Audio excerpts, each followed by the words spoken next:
Hello everyone in the audience. Hello everyone at home, and hello to you. Why don't you guys introduce yourself? Andrew, go first. Yeah, my name is Andrew Wilson, host of The Crucible. I'm a debate host, blood sport debater, political commentator, and yeah, that's basically who I am. All right, Yeah. Benjamin, welcome. Yeah, welcome. Thanks for having me on. I'm Benjamin Boyce. I run no audio from Ben. No audio from. Oh, me, I can hear him. What about you can guys? I can hear Benjamin. Can you guys hear me? Always with You can hear him? StreamYard. I can hear him, Andrew. Yeah. Okay. Camera, audio. I wonder what the hell's going on. Chat hear me? Can you guys hear him? Yep, chat can hear him. Okay. It's not me, huh? Right. All right. Well, let me back out and come back in. Okay. then. Okay. Cool. Okay. And he's very low, of course. Yeah, I always have problems with StreamYard on my system. Is that at all better? That's good. Yeah, that. I just don't want to blow out. Just like that just that perfect amount. Anyways, I'm Benjamin Boyce of I run a YouTube channel, Benjamin A. Boyce, same name. My podcast is called Conversations. It's mostly about long form interviews where I just explore what people know about life and their own expertise on a variety of topics. Got you. Yeah, I've only recently come in contact with your stuff in the last 6 months. What I did notice of you is that you're a very active listener. Are you just pretending to be a good listener because you're a husband, or did you take listening classes? The listening came before the husbandry. Gotcha. And everybody's telling me to wiggle my microphone. I could just switch over to my AirPods and it just won't be wiggle it as good. It sounds super clear. Okay, Crisp audio. to me, so I'm not sure. How about that? Did that change at all? Testing. Oh, was it Okay. crackling? Was it? They Crackling? say I'm nasally, but I am nasally. Hey, No, it seemed like you didn't have maybe both ears in or something like that you were talking okay. into. That was the problem. I was only hearing through one mic ear till you just made that switch, and now you can hear through both. I'm surrounding you now. Yeah, now it's good. Okay. People Now it's surround say sound. good. Yeah. All right, good. Hug people. Voice. Yeah. Well, cool. Yeah. Well, so yeah, tonight's topic we're gonna get into a second, but I just want to bring this up. I know I bring this up almost every stream because I just watched this and I just wanted your reaction to this. I remember seeing this early. This is a person who has Down syndrome who became a Victoria's Secret model, and I thought, okay, I see what they're trying to do. They're trying to make it's all equity and all of this inclusivity and stuff, and elevate the people who don't have to equal. And we all saw that, right? But it's getting a little more ridiculous now. For instance, I saw on I think it's on Netflix. There's a dating show called Down for Love, and to me it was like red flags. where they're trying to contrive the flaw. They're trying to contrive a world where the flaws in us are just unseen, where you can just kind of equalize everything. Wait, what? And What's it called? It's called Down for Love, where Down syndrome people date, but it's What? it's such a it's a real thing, and it started What with, in the name of sick shit? What? yeah, England. I blame England. And so it started with a show about autism, where clearly, depending on how much they have of it, right, how steep the diagnosis is, a lot of them are not functional. Like they just can't do normal things, and that's part of their life, and that's part of our life to help take care of these people. But they're trying to make it like it's a normal thing, and it's not a normal thing. It's not.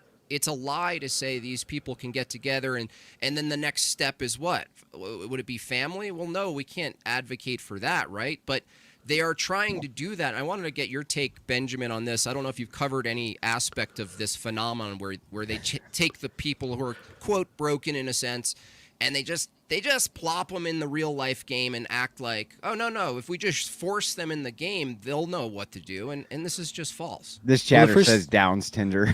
Yeah, Down's Tinder. Yeah, there's probably a Downer, maybe. Yeah, Downer. Okay.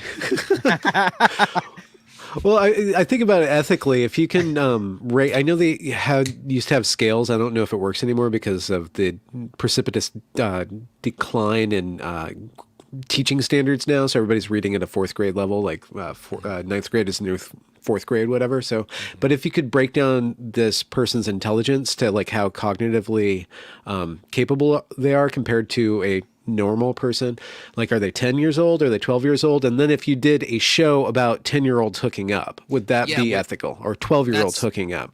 That's a great way of summarizing and trying to like put a sort of a comparison. And I don't know. Unfortunately, you ask some people that question and they wouldn't flinch and say, yeah, why not? That's kind of where we are. But I just want to show you where it's gotten to now, because, you know, the whole culture, this will actually lead into the red pill problem, materialism leading to just sexualization of everything for no purpose at all, and this stuff. But this is where we, and I don't mean this to jar you, but this is a reality here. Okay, this is also a person who's Down syndrome. Okay, look away, yeah. And it's down now, Benjamin. I just did a flash of it. I don't want to show people too much, but I want you to show you because this is now getting to the point where this sort of like simp sexualization of things, the OnlyFans culture, they're now inviting the broken and the people that we ought to be taking care of into this world, and it's weird. I mean, this is already crossed the line, but apparently there's only some people who are going, this is a crossed line. There's a huge generation who says, who cares? Fuck it. You know, let her live her life, bro. Eat, pray, love. And I don't know where this ends. Does it end in just a complete disaster? Is that our only hope? Like, how do you intervene with this culture, Benjamin, Andrew? Well, I just want to let you know that one of the chatters just said that he knows you downloaded that for for yourself. Yeah, no, I had that. Yeah, I had that. Yeah. I have a big external hard drive for that. Yeah, I downloaded it. Yeah. Downloaded it? No. No. So Benjamin, where is this taking us? Actually, I want to ask you first. Is it possible that they're using these people as like a shield where you can't criticize the culture now as long as you put the mascot who's a little lesser than, and then you're like, oh, don't make fun of her. Is that the phenomenon? Isn't it kind of a cultural cell phone? It just shows how retarded we've gotten. Yeah, it has. I mean, is that it? Is it just everybody's getting dumber? And so if everyone's dumber, the last thing they're going to do is point out some ethical or moral issues, right? I mean, that might be the last on their list. Do you know the ratings on this show? Is it getting ratings? Because it's obviously a ratings bid, right? Obviously, like the mechanics of the media is just get attention. Just get attention. Now, then you try to keep attention. Right. Right. But first they want to get attention. So we're giving it attention. So it's got some sort of traction. Yeah, I guess the new economy of attention is like outrage, which has been the case maybe forever. It's just now it's getting real precise. It's like you can precisely push the button of outrage for any particular demographic, And so I guess they would have the numbers and say, well, guess what? We're going to do this thing, and we're going to put these people on dates. It really is hard to watch. I tried to watch an episode yesterday of this one. Is it at least show. like heartwarming and like slightly heartwarming, but it kind of messes with you because you see the humanity in them, but then they twist it into you trying to accept this thing that's not going to ever work out, right? So it's unlikely, if not impossible, for some of these people to have an operational, meaningful relationship. They're looking past each other. They're not listening. They're not getting basic cues, and we're just watching. And we're just watching. And some of us are laughing. It's the only thing we can do. And some of us are crying inside. So. Yeah. But I think it has an end. That's what I was asking is like, how far can we take the absurdity before it comes crumbling and we can maybe start building back the pieces? Well, I mean, where did it start? When did what? I'm sure we all kind of It want was it a little Eve. bit, right? I mean, we all want like provocation, when Pulp Fiction came out, that was really just like jarring. The sodomy scene specifically, that was really jarring for like the broad audience, but we were titillated by that. So there's the edgy, shocky, schlocky stuff that's always been, it's perennial, and we all don't we all like dip our toe in being a little offensive? Yeah, I provocate. So I guess what we're talking about is what's acceptable provocation and what crosses lines. And obviously, if we are not going to take a complete subjective approach on this, because that's part of the warfare we're doing spiritually, in my view. So I guess it's a war of I mean, a little standards, a little provocation, sure, but like tar dating seems like maybe it's a little.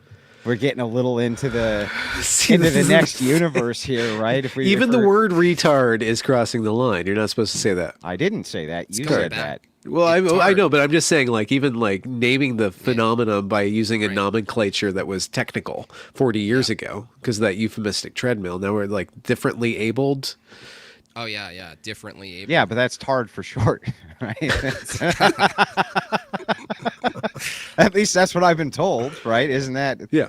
That seems like it's technical, right? Technical Right. for the common man is Yeah. it's tarred for short. But I'm just saying that I think that tar dating is maybe we don't really need that kind of provocation. I get it in a movie like Pulp Fiction, right? Right. You want to have a Okay. couple of like insane scenes that people are going to talk about, and somehow, right? And now I've been told that you can never put essay in any medium and make it funny.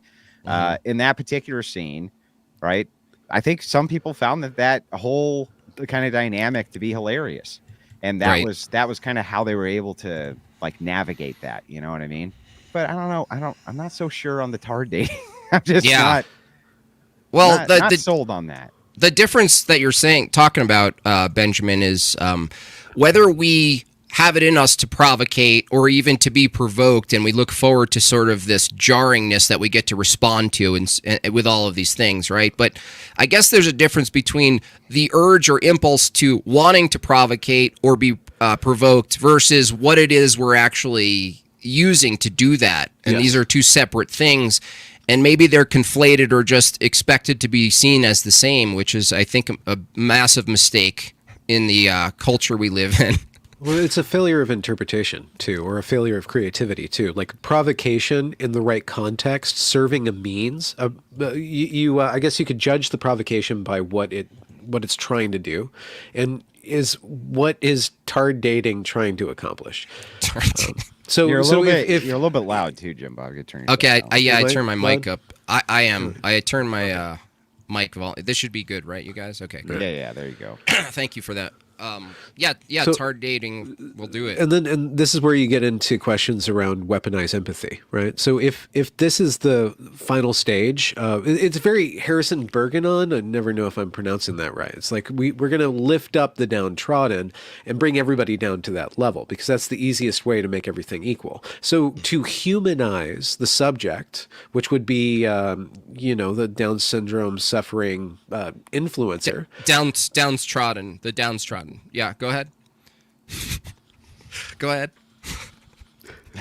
to humanize. I don't know if you're actually humanizing them so much as dehumanizing everybody in the process.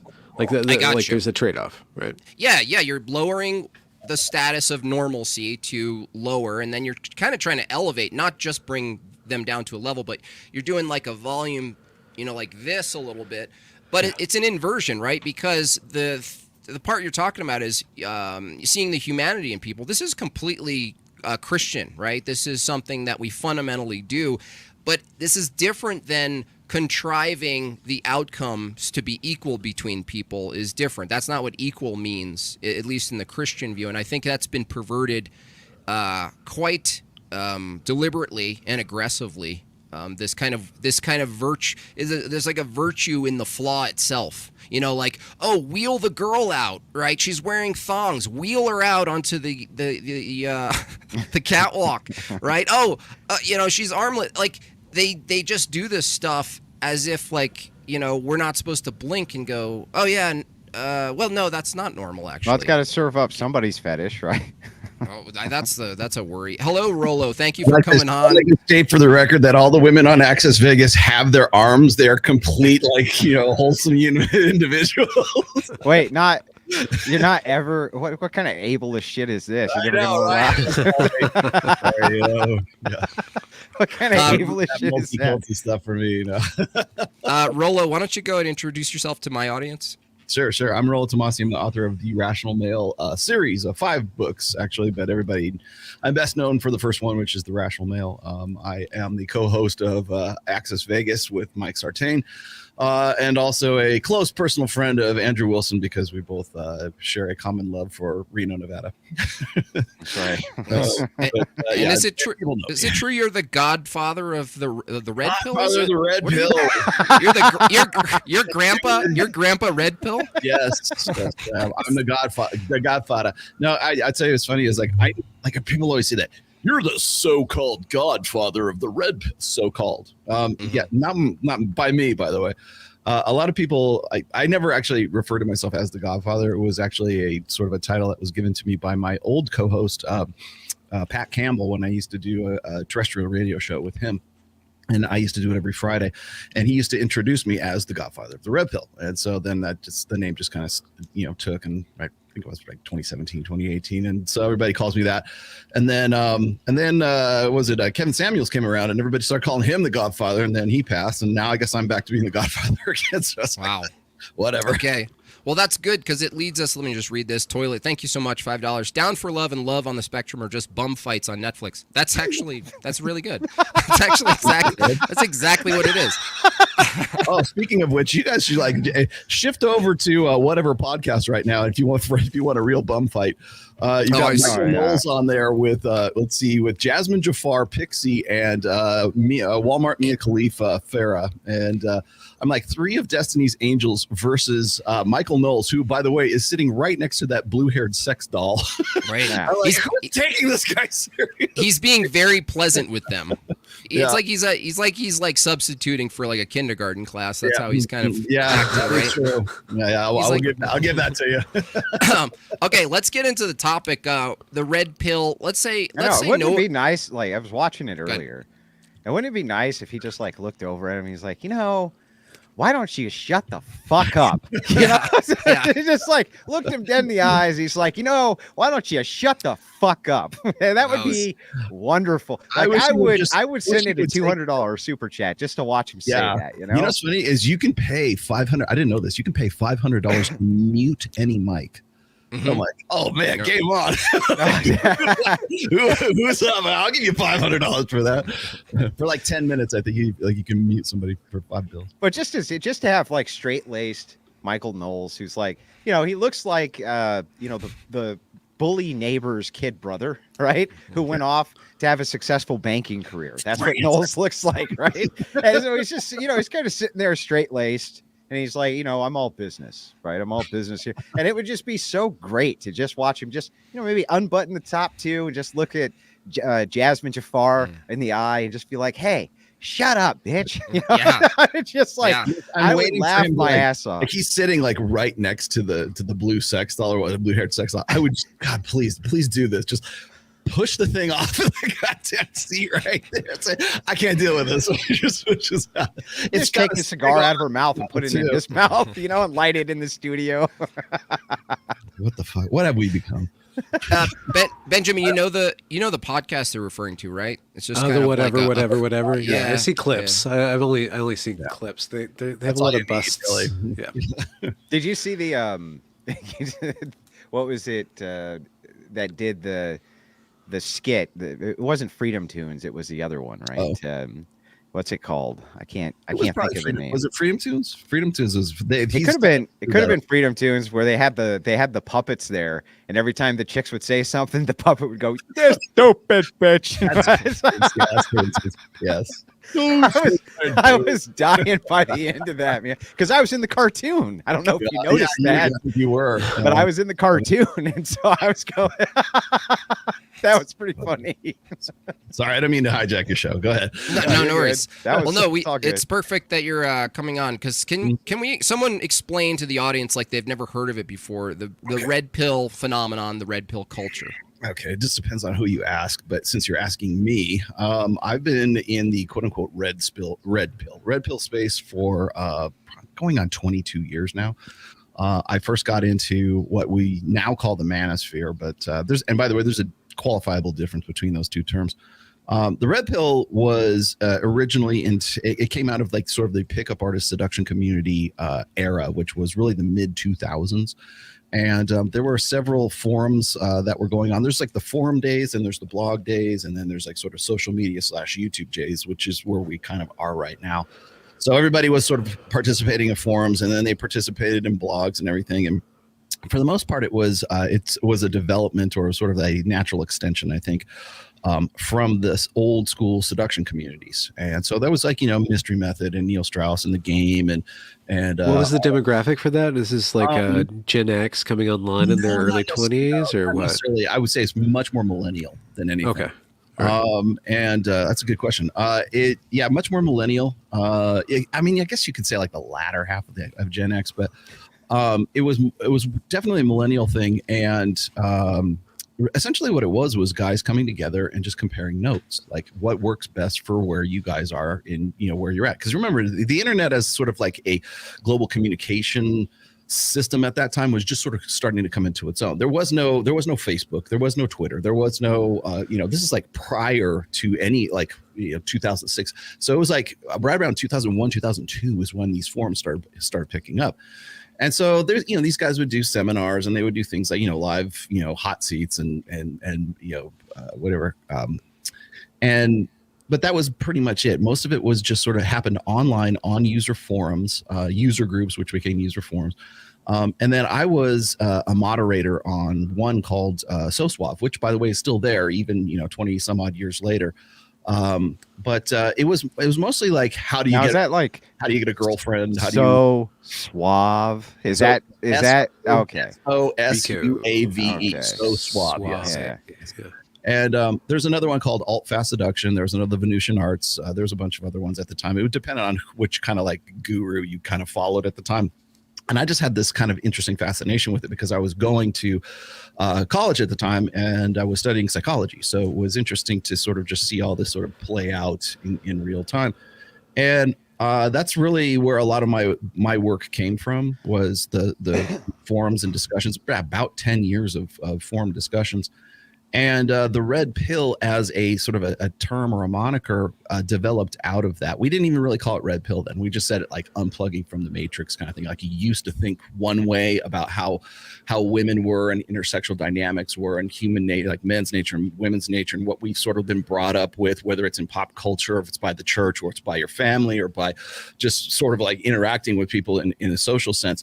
And then the difference between like the reality of it and sort of like what was what your own personal like expectations were.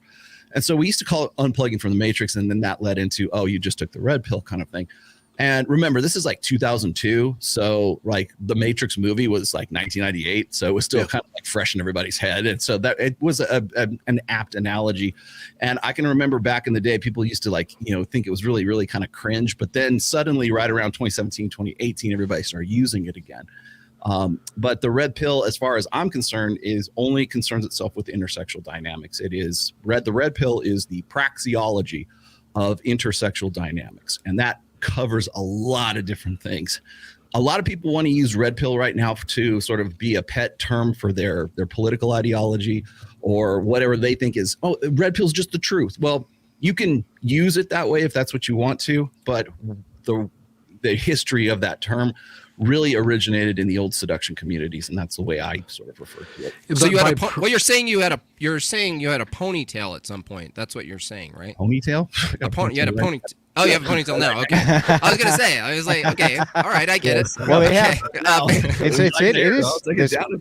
There is this one point that Rollo brings up that's interesting, because the political forums around the same time, and they're, these were all forum. I mean, years ago on the internet, watching a video took an hour, right? I mean, it took forever. Download it, right? Yeah, it took forever. If you got a pirated movie or something off of the internet, it took you 3 days of downloading, and then you didn't even know what you were going to watch, right? You turn it on, and you'd be like, oh god, it sucks. Well, remember that podcasting, actually, the term podcasting meant iPod, like audio. Yeah. Right. Yeah, you actually would record it, and then you would actually listen to it back as if it were a radio show of some sort. But we call podcasting, what we're doing right now is technically podcasting. But like back then, coom podcasting. Yes, exactly. Like what we take for granted right now, what we're doing here, all four of us in this thing, like just as far back as like 2016, 2017, it would have been very, very difficult to do what we're doing right now. Oh yeah, it would have been. Well, it's interesting. I was just bringing up on the political discussion side. I had never, until, 2 years ago, heard of anybody use the term red pill as anything other than a political term. Mm-hmm. And that meant you had woken up to the fact that, the ruling class of elites are ruling your, you know what I mean? That kind of thing.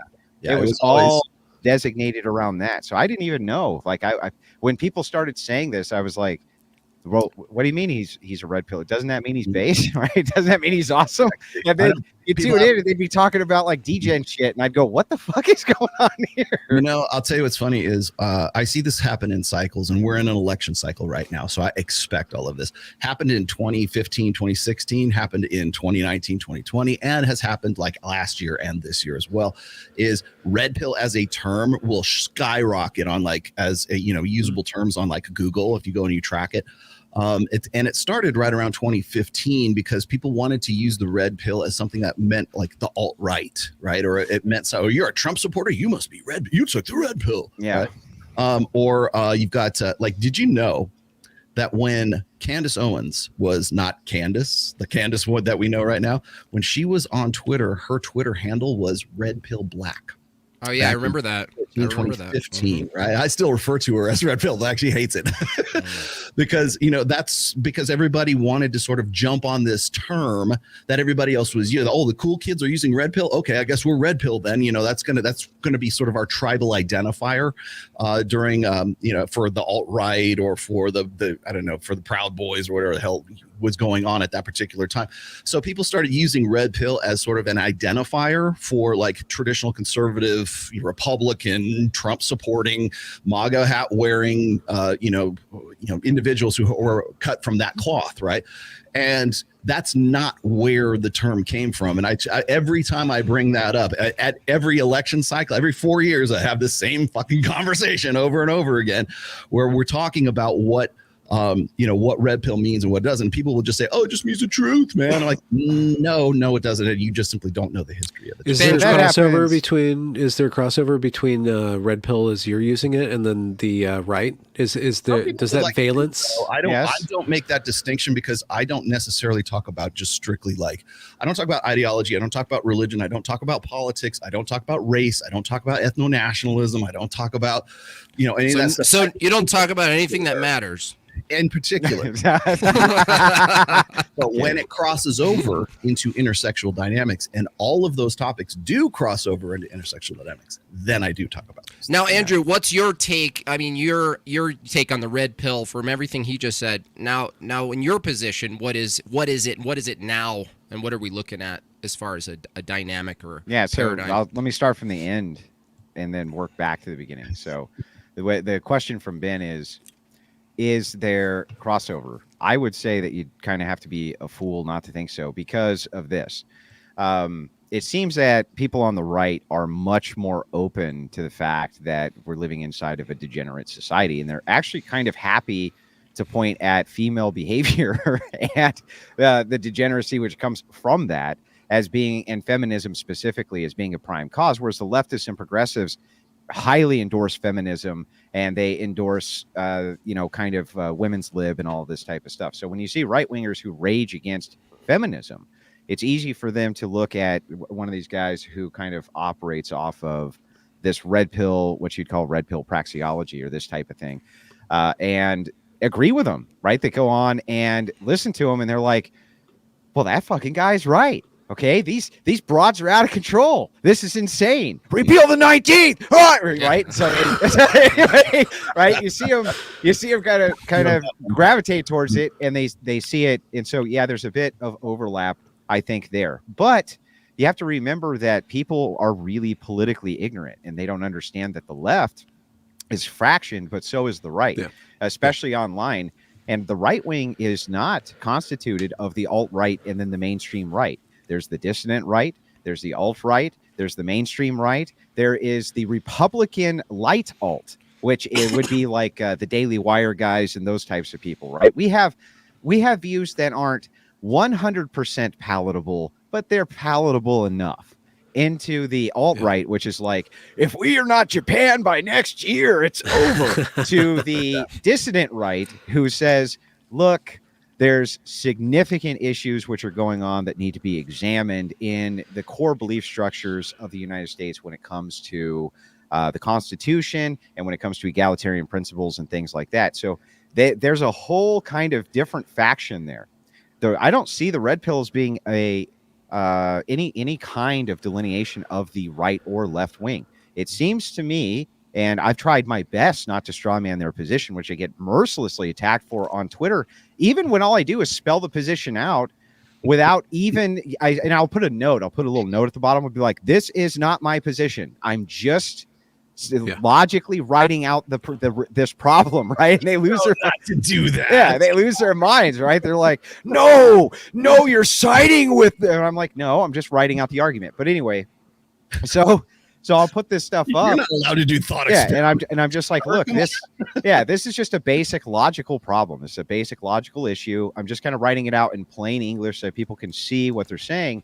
But I don't think they're trying to take a political side. They're just trying to give descriptors for what they see. So for me, they're the guys who are walking down the street and they're like, tree, rock, right?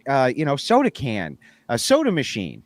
And what'll happen is the people who are going behind them will be like, so you like soda and you want people to drink soda, huh? And you're like, well, no, I'm just pointing out that that's a soda machine. And they're like, so you want everybody to get fat and obese, huh? You know what I mean? That's the distinction in the mentality from my perspective, from kind of what Rollo would consider the red pill and what I consider actual political discourse, which this gets sucked into because the right and the left both want to use kind of the RP stats to support their own narratives, either pro-feminist, against feminists, and that kind of thing. So yeah. Well, does it fold in? Does the red pill procedural understanding of mating dynamics fold into some sort of eugenic ethno-nationalism? If you can force women to act in a certain way, then you can propagate a culture? So it can be used by the alt-right types that way if they chose to. It can be used as the dissonant right types to say, no, let's go back to arranged marriages and let's go back to, polygamy or things like that. Or it can be used by kind of the center right types to say, well, maybe we should really take a look at suffrage and move more towards libertarianism and kind of shrink the amount of people that are allowed to vote via, land and things like this. So, and it can be used by the leftists to say, look at the right-wing lunatics who want women slugged down in the kitchen and beaten with baseball bats all day. Mm-hmm. So it can be and is used by each side for their own political agenda. Yeah. Is there an underlining understanding that comes out of the red pill? I'm sure like you could. No. It's useful, like, right? You said it's a praxology, so this is something that you practice, right? Okay, so but does it describe reality at all? Okay, so the reason why I use the term praxiology is because it's the best fitting I guess, system that I could probably come up with, because the problem is that the red pill is not necessarily concerned with prescriptions. It's concerned with descriptions. Right. So it's more about factual absolutism as opposed to just sort of like, is this right or is this wrong or is this good or is bad? It's not. I've illustrated and talked about the red pill in terms of like it's fire, right? You can use it to heat your home, and you can use it to cook your food, or you can use it to like set your friend's house on fire or set your buddy on fire too. So it just sort of depends on how you're going to use it and what you're going to do with it. So it's not really necessarily concerned with like uses or like, is this right, is this wrong? Now, a lot of people will take that, just Ben, more to your point, is a lot of people will say, well, doesn't the more realistic factual basis of what the praxiology of the red pill talks about is in terms of intersexual dynamics, does that align with conservative politics? Does that align with a conservative ideology or a leftist, degenerate Coomer, ideology? Like, yes. Both. It works for both. That's a thing. And as Andrew was saying, the minute that you start giving people like just hard data, hard statistics, say, here's what it is. All I do is basically get this stuff, write about it. I connect some dots and I allow people to sort of like, come to their own opinions. The problem is that's very dangerous on social, in the era of social media, because you can't give people hard data without telling them how to feel about it. Because if you don't, they will hate you for that, because they want you to tell me, oh, well, why is he even telling me this data? Because he wants to change my mind about something, and only a degenerate Coomer would tell me that, or only a MAGA hat wearing Trump supporter would tell me that. Rolo, what you're trying to say is, we know what you mean, though. So what you're saying is is that a female typical way, like needing moral? See them on an open fire. Oh no, it is. It's totally it's a gynocentric view of everything. But that's what people do. Is if you present anything, which is it doesn't matter if it's an argument and you're just presenting what an argument is, and you're trying to be as good faith about it as you can. So you're like, here's premise 1, here's premise 2, here's premise 3. So you hate God, and you're like, let's say the argument is God's not real, and you just present it as a premise, right? Mm-hmm. Even though you're a Christian, you're just presenting the argument so that people can understand what the argument against you is. The first thing people will do is draw that down and be like, I see. So you're arguing against God because you hate God, and you go, no.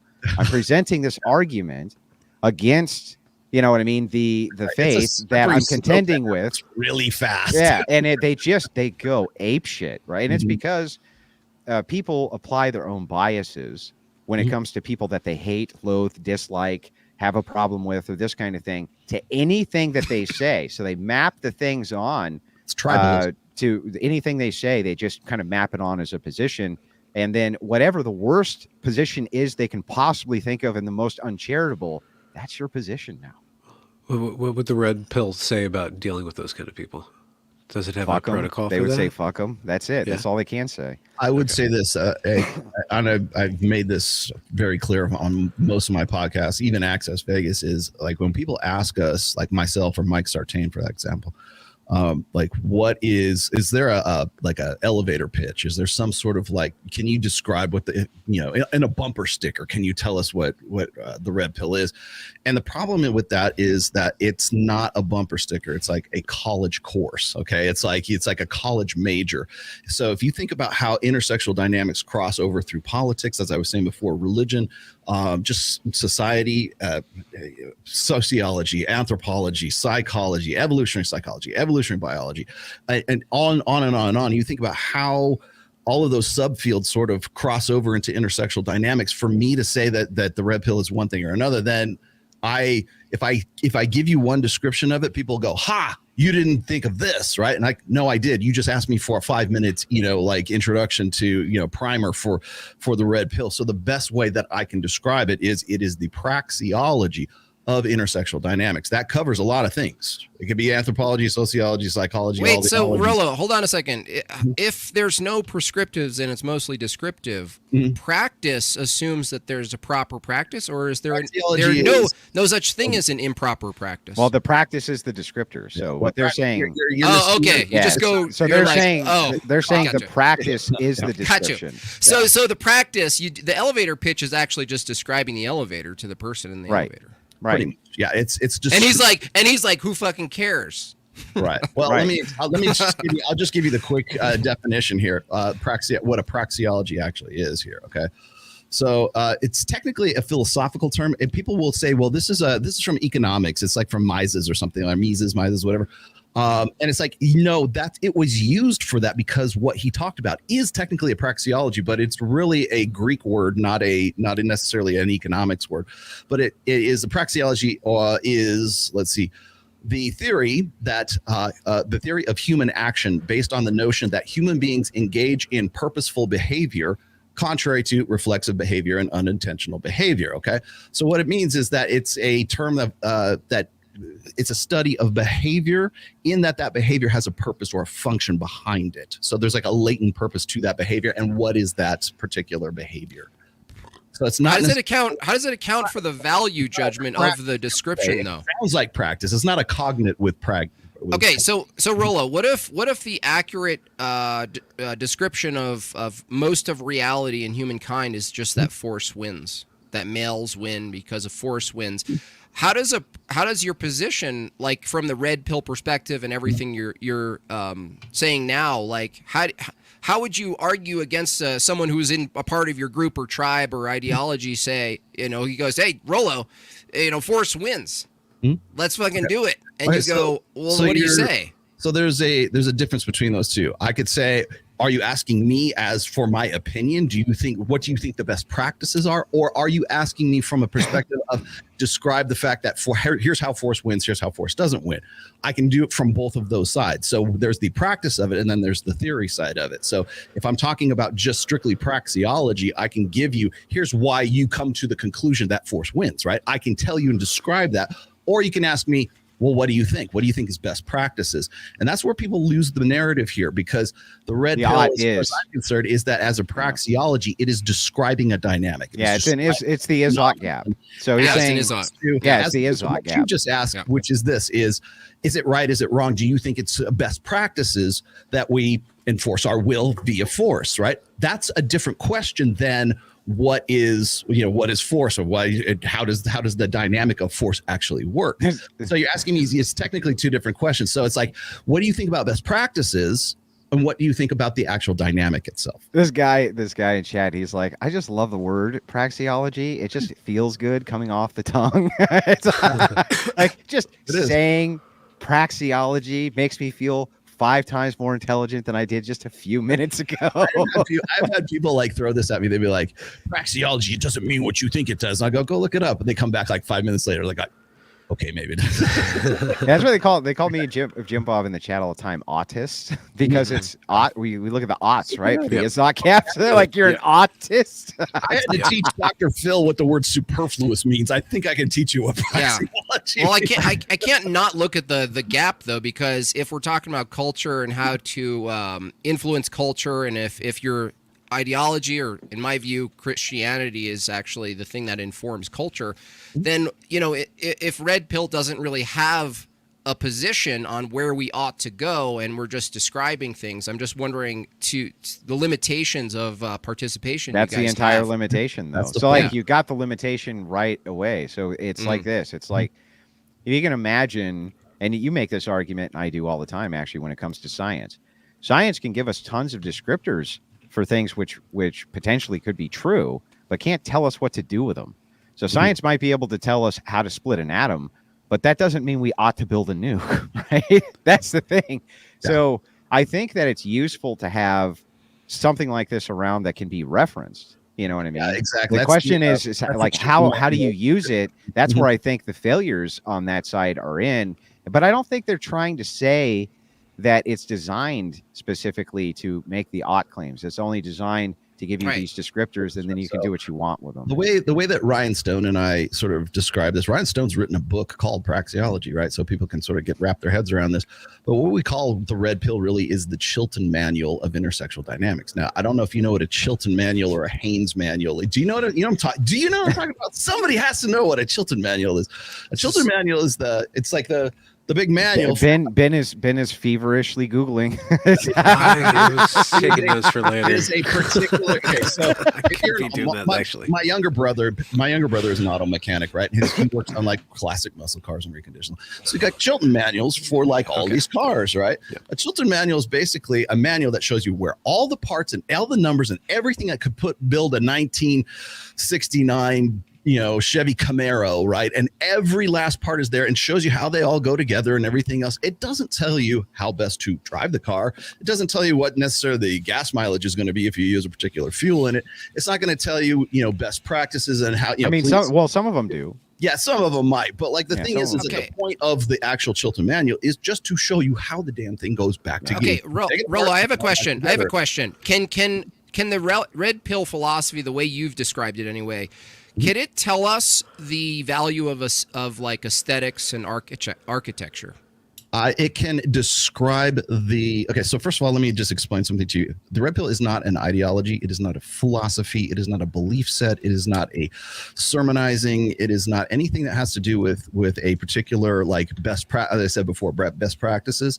So when people say the red pill movement, the red pill philosophy, the red pill ideology, that is what I see people trying to force fit the red pill or the praxiology that is the red pill into this compartment that they think is an easier to understand, but it's well not, would you agree that there's no practice that can be absent of philosophy that precedes it, right? Yeah, so I think so Jim Bob's saying like, look, there has to be a grounding foundation for why we want to know the descriptor of things. So he's saying there has to be some philosophy behind why it is that we even want to know what is true. Well, is mathematics a philosophy? It uses philosophy. Philosophy. It's definitely a philosophy. The mathematics is philosophy. Yeah, there's in fact, or you could say that philosophy itself is a mathematic formula. So the long and the short of it is this: is that as a praxiology, the way I look at this is that the red pill is a descriptor. It's not a here's what you ought to do. But as I was saying before, and as Andrew was saying before too, you cannot tell people, just basic information without telling them how to feel about it and what to do with that information. In fact, the very fact, if I'm going to tell you, if I'm going to tell you about single mothers, I'm going to tell you about abortion, I'm going to tell you about, intersexual dynamics. The very fact that I'm telling you that means that I'm trying to convince you of something just in my telling. So when people say, you're an influencer, when you go and you put this stuff out there, it means that you have a certain belief set, because you wouldn't even be out there making yourself public or presenting yourself in the way that you are on these particular podcasts if you weren't trying to convince people. Well, Maury in my chat understand implicit bias, but that's not really what in its most idealistic form, what the praxiology. Right. You're just trying to give descriptors of what is objective true. reality. Like Maury points out in my chat, he says the practice of breathing air or taking a poop, they aren't based on philosophies. So I think you can make the argument that yes, biological necessities, they're not necessarily based around some kind of, even though I think they are. There's something called ontology, which I think would cover some of that, but. Ultimately, I think at the root, what Jim Bob is saying is if you're looking for a descriptor of what is true to begin with, then there has to be some kind of philosophy behind you even looking for that, right? What would be the purpose of the point? That's why I talked about aesthetics, because it's people think, well, let's talk about ethics. Well, some aesthetics and architecture and things do play into practice, actually, how we live our lives, how we experience the world. Obviously, in the West, we live in a very square, boxed-in system that's all about efficiency.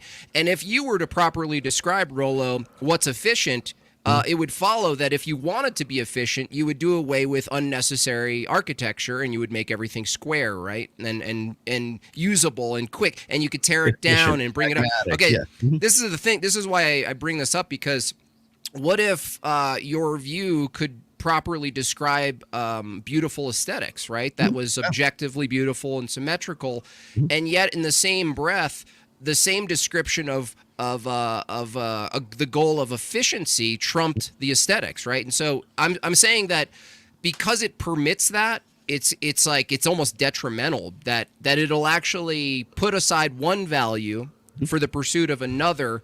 And so it becomes arbitrary. Well, of a bunch of praxiologists who are aligned with like a red pill view that you do, they basically just say, well, let's pursue getting laid build, efficiency, money, and this thing, and then no one else in that group could actually have a valid argument against that. It would just be kind of like whatever the trend said was good, right? That would win, right? I don't actually understand that. So I'm thinking Okay. about what you're saying, and it makes sense. You're saying if all of you share the kind of social belief that all of these things that the red pill is stating are true, these are all truths, and one subsect of this takes these truths and say I'm going to act in accordance to this belief structure with utility. Utility, right? With this kind of data set. You other people couldn't resist that.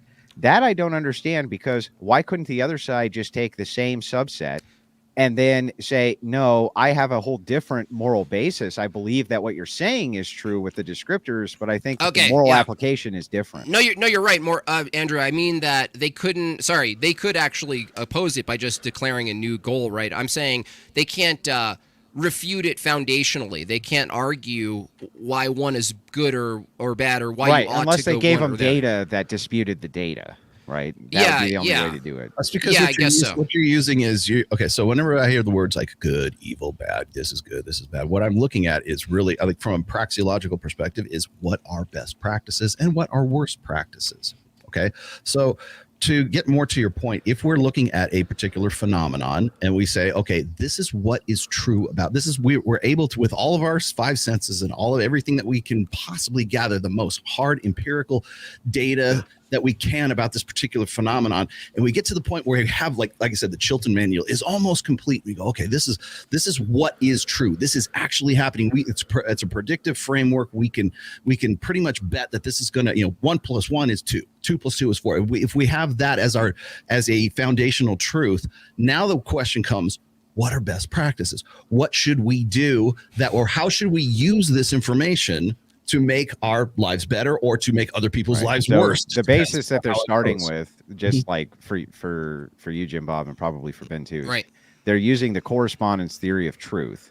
Right. So they're saying all of these things correspond with what is objective reality. So we use the correspondence theory of truth. That's our truth theory. All of these things correspond with reality, therefore they're true. And then they hit this delineation, and that's what Rollo is saying. When we hit this delineation of best practices, he's saying now we're getting into the aughts. So what do we do with that? And that becomes prescriptive. But to see what I'm saying is that there's a difference. Like, I don't know if maybe you guys just see there's no difference between the two.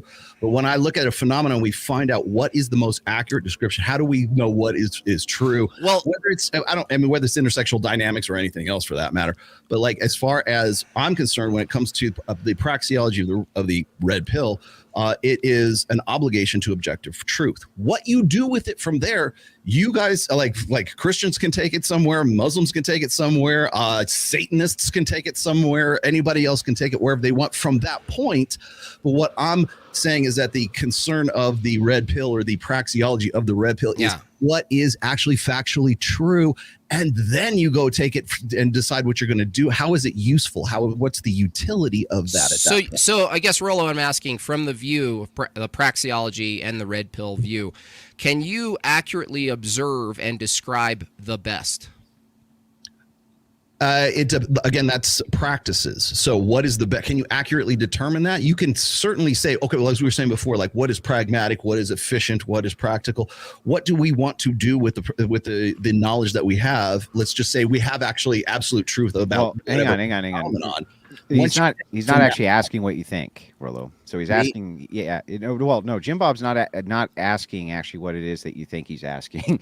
What he's asking you specifically is, he's saying, when you say the word best, so for instance, if you say this is the best data, not what's the best application of the data, this is the best data. As far as what we have as the most. Yeah. What do you mean by best? So that's another thing, is like, when we are looking at, like, say, the Chilton Manual of the praxiology of the red pill, remember, it's not 100% entirely complete too. So it's what I've said before, is that we write down what we know to create, sort of predictive frameworks in pencil, not in pen. So it's like, yeah, why don't you shut up, Ben? Benji, what do you got? Benji, what do you got to say? Listen. What do women want? what do women want? That's better. That's They better. don't, Ben. Not The you, answer, of Ben. course, They is- don't want you, Ben. No, it's because of the sweater, Ben. It's- I gotta go Mad Men on you.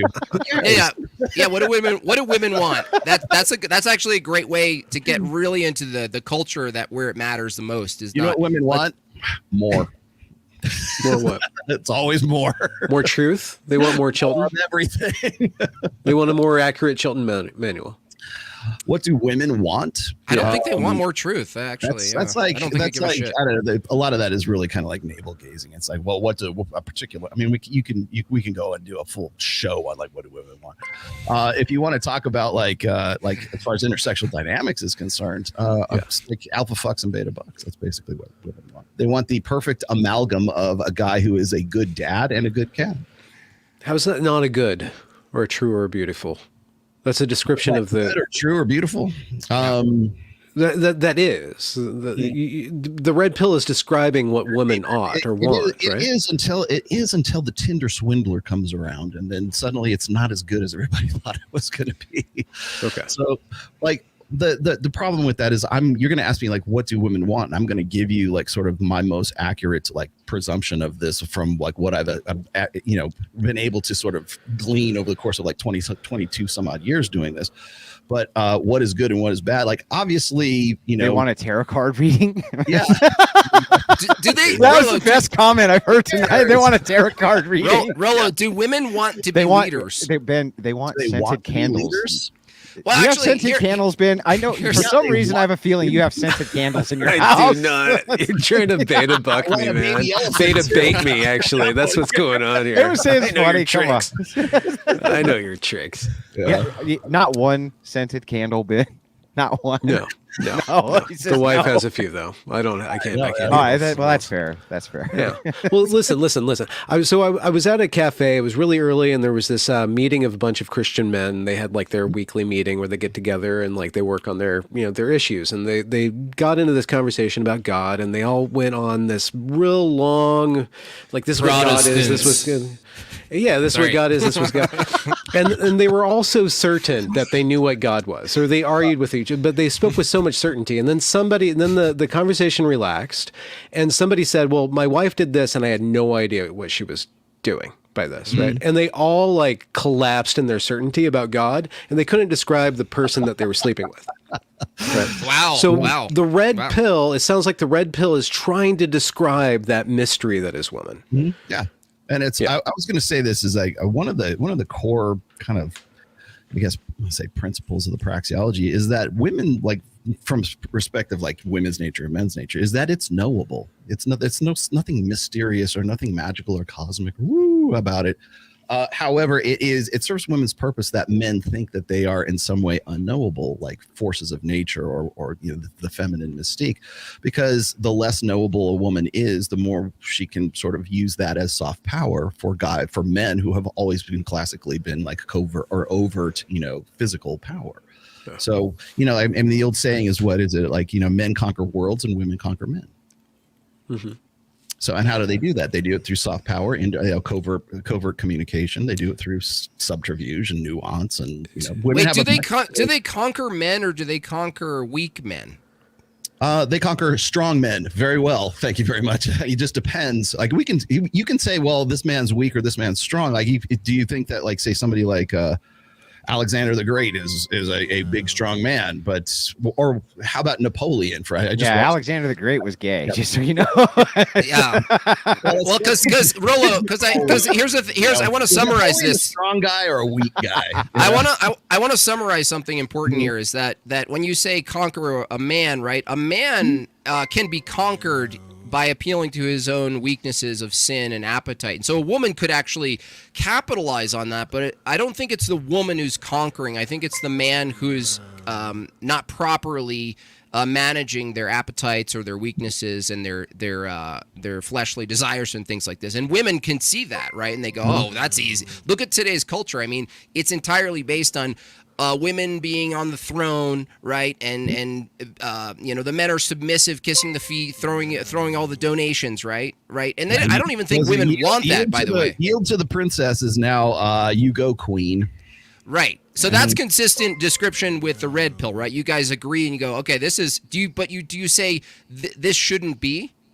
Do you say this shouldn't be when you see this? So put it this way: okay? I can give you my opinion of this. Yes, it shouldn't be, but I can also tell you the praxeological perspective of it, which is it is what it is, right? This is what will happen if men don't have their shit together, if women are more, let's just say, femme-powered or more in a position where they can take advantage of quote unquote weak men, or they can use, like, there's been throughout history, there've been very, very strong like alpha male men. So it's better for men to have their shit together because they were blue pill as far as with their women is concerned. So Rollo, how do you properly, from the red pill view, praxeology descriptive view, properly identify an inversion? Because here's the thing: if I say now it's accurate.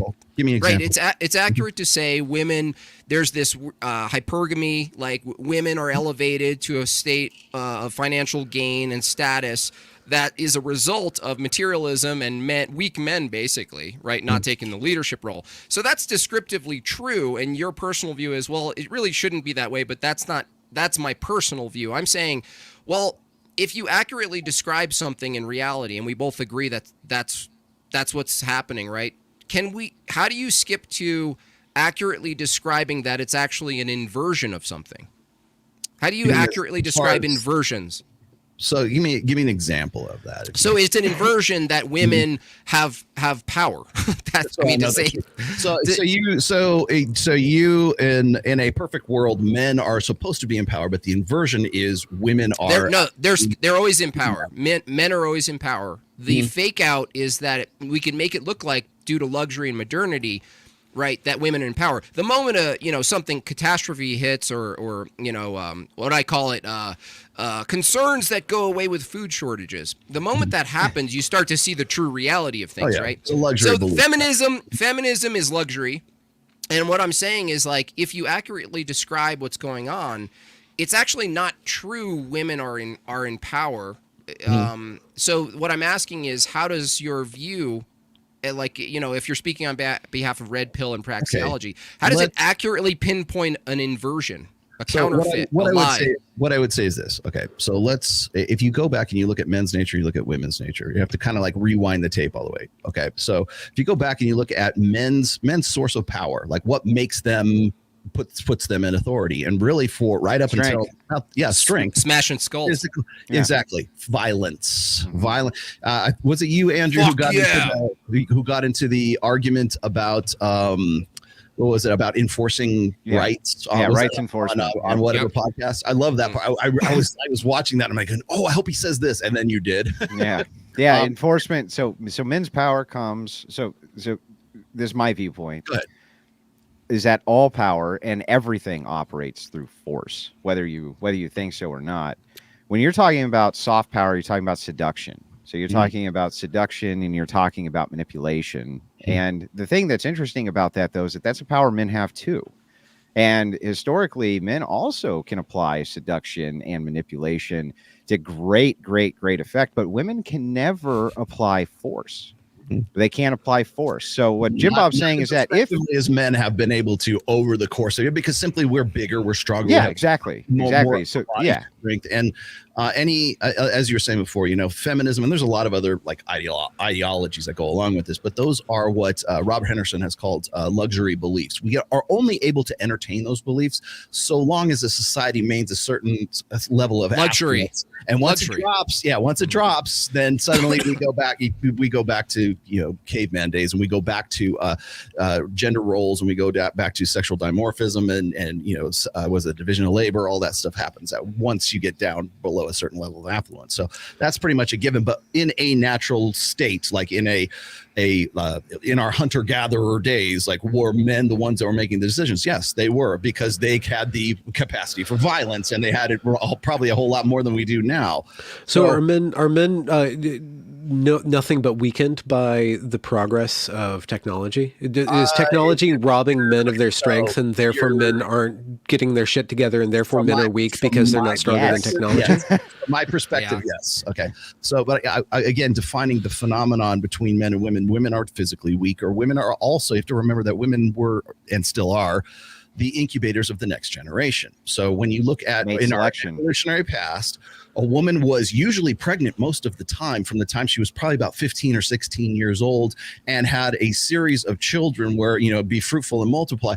But remember, women are the vulnerable sex. They are the ones who have to be protected by the strong sex that is going to, fight off the saber-toothed tigers and bring home the meat and hopefully share the meats along with everything else and be parentally invested in that woman, because she's the one who's going to be pregnant most of the time. And and if she's not pregnant, she's also doing caregiving and nurturing for those children as well. And remember, human males, the reason why we are where we're at right now is because we have gigantic heads, right? Most babies are born premature. We have giant heads because our superior, the reason why we're the apex species on this planet is because we're the smartest sons of bitches that were ever created, right?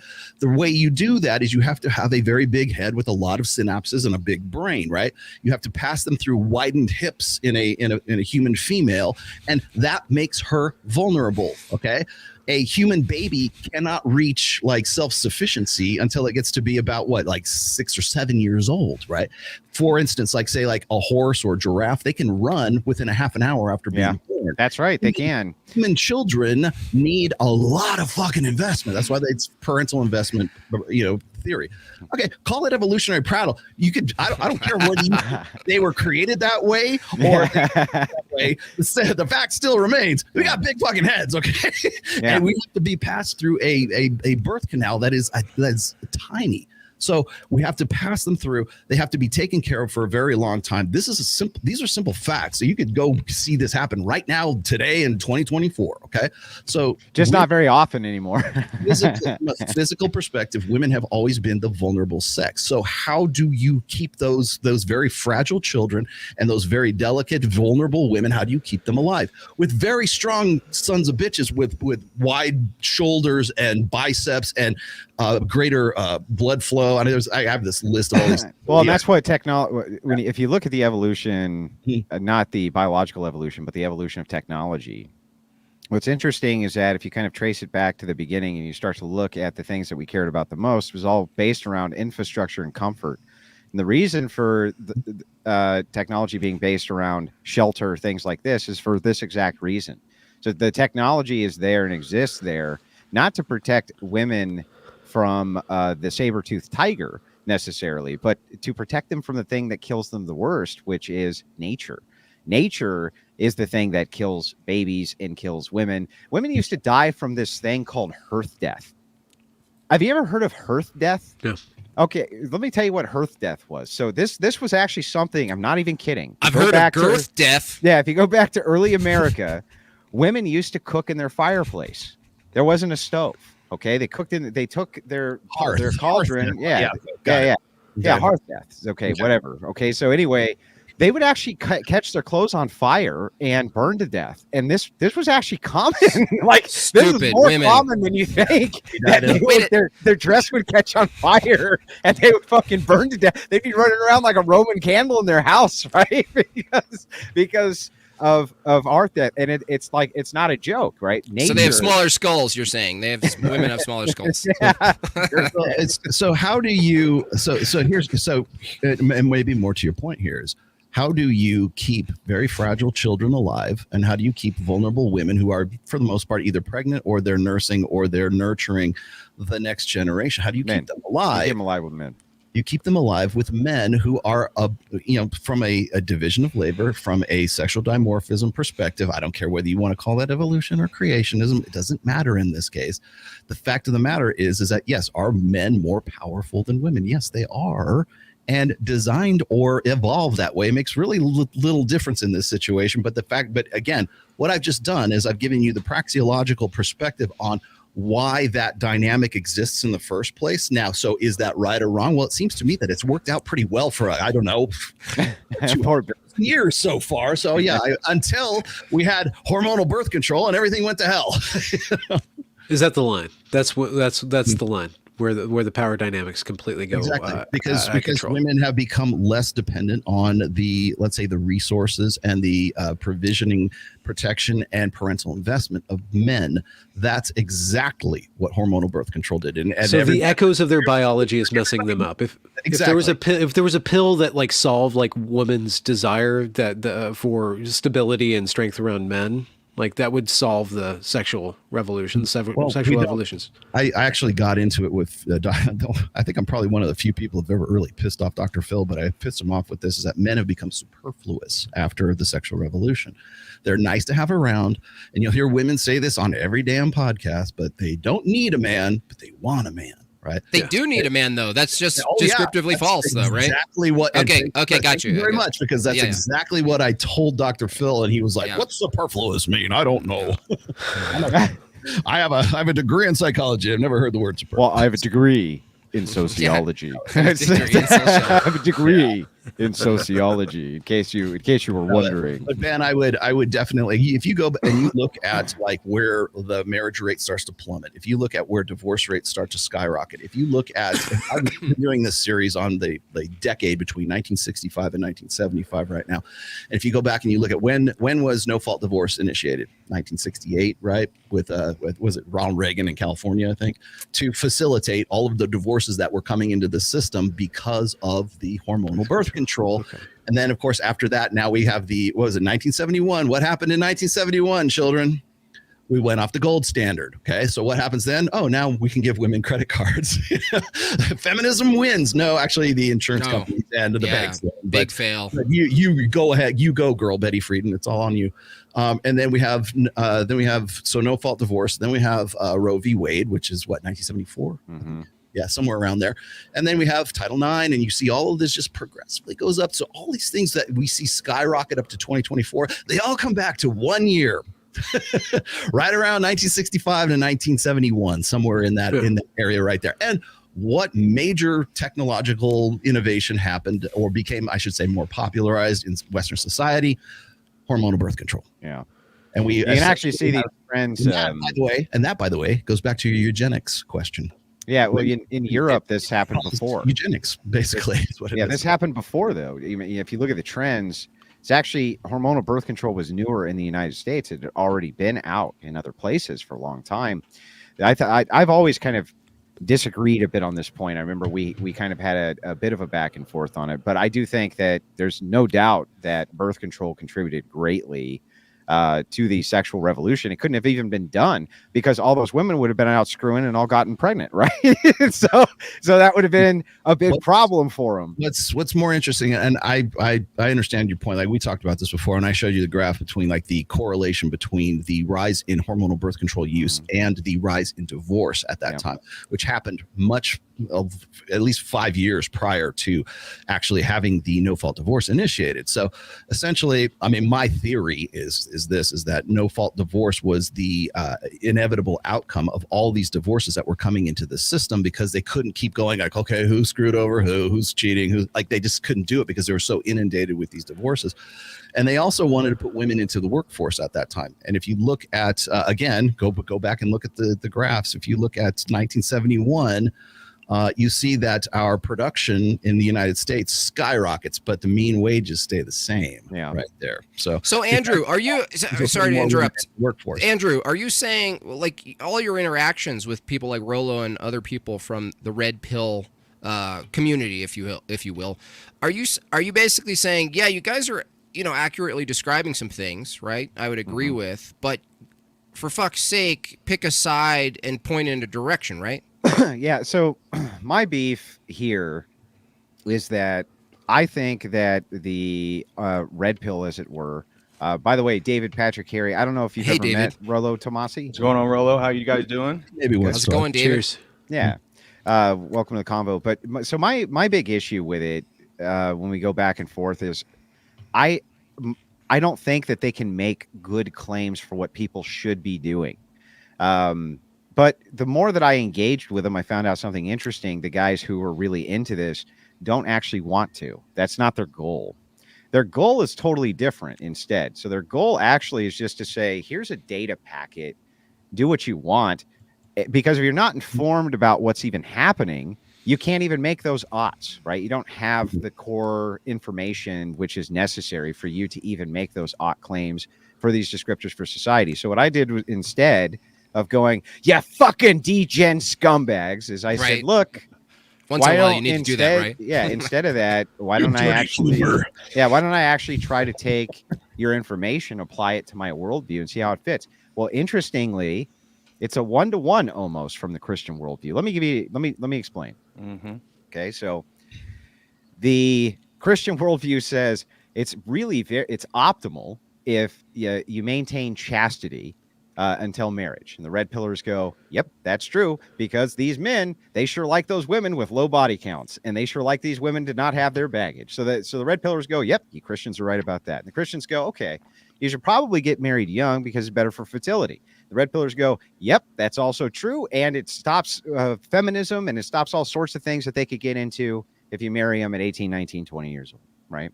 So you start mapping these on one for one. You go, perfect world. Yeah, you go, holy shit, we actually agree with a whole lot of these descriptive claims here, right, when they're applied to our worldview. But then here's where all hell breaks loose, where the tires come off. And then there's Pearl. Right. Yeah, where the tires come off of this car and the fucking thing turns into a wreck is this. The red pillars go out, they're like, listen, let me tell you what's actually happening right now. What's actually happening is that this small subset of men, about 10% of them, they're banging all the chicks. All of them. Not some of them. They got all of them, and they're just smashing them like no tomorrow. And by the time they're all done smashing these chicks, and all these chicks want one of these particular guys, so they're all competing for them, right? And then by the time they're done and they realize, oh shit, I'm screwed, I've hit the wall or whatever, and I'm never going to get one of these guys, you can then have her. She's there for you. To go ahead and pick up and go home with, right? And so the Christians look at that and they go, the second they hear that, they go, "Rah!" Because they can't envision that female mate selection could actually be that primitive. But when you look at all the data, you look at all the polling, and you look at all of these dating sites, the dating sites are the big tells, right? You look at Tinder, you look at all it's always the same story over and over and over. So then they get into this fight over degeneracy. And what the Christians say is, look, what we want to do is convert society to Christianity so that we don't have this kind of like overage of a degenerate problem. And the red pillars go, oh, well, that's nice. And here's what's going to happen. What's going to happen is these chicks are all going to go bang these top 10% still. And then when they're in their 30s, you could pour some fucking holy water on the whore's head and marry her up. That's literally this whole fight summarized, okay, in like the best way I could possibly summarize it. That's what's going on. Now, I do have a solution for this, an answer to this, and I have a debate coming up where I'm going to really get into this because I really do have a great answer for it. But that's the fight. Yeah. So Andrew, why is it that red pillars aren't just becoming Christian? What's this? Why are they two different positions then? Yeah. Here's why. All right. So, yeah, go ahead, bro. There you go. No, I was going to say. Okay. I wrote it. It took 3 years of my life to write an entire book as part of the series about that. But continue. Oh, well, I was just saying the reason for this is because the red pillars are like, well, that's nice. You can go ahead and you can even take this top 10%, this top 10% tier of men, and you could make them all Christians tomorrow. The problem then still doesn't go away because what'll happen is those women will still vie over the top 10% of those Christian men until they're 30. And then when that happens, you marry them up. They barely have any children. You might have them chaste 30-year-old virgins, which might be better, but chances are pretty good that out of that 10% of men, they're going to have some moral failings. They're going to have some, oops, I slipped my dick in her. Right? So Andrew, what you're saying is like a 7 male should be more aligned with, being marrying and procreating with like a 5 or a 4 woman, right? No, this is a problem, right? So you'll hear this from the other side. They'll go, What about the fours? Look, if you're a 7, just settle for a 4, because men will do that, right? They don't care. They're like, hey, you're super nice and you cook really good, and we have sex every morning. This is great. Let's get married and live happily ever after, even if you're a 4. But here's where the rub is, right? Even the 4s want the top 10%. They don't want you. They still don't fucking want it's luxury. you. It's all luxury and modernity. Yeah, to it's me. all I don't know. That's exactly right. It's But this is what I just talked take about. that one step further. They feel like they deserve, and then are That's true. Exactly. It's a fake thing they're interacting. Go ahead, David. Well, that's what Rachel and I recently talked about with this whole Christ pill, red pill thing that emerged.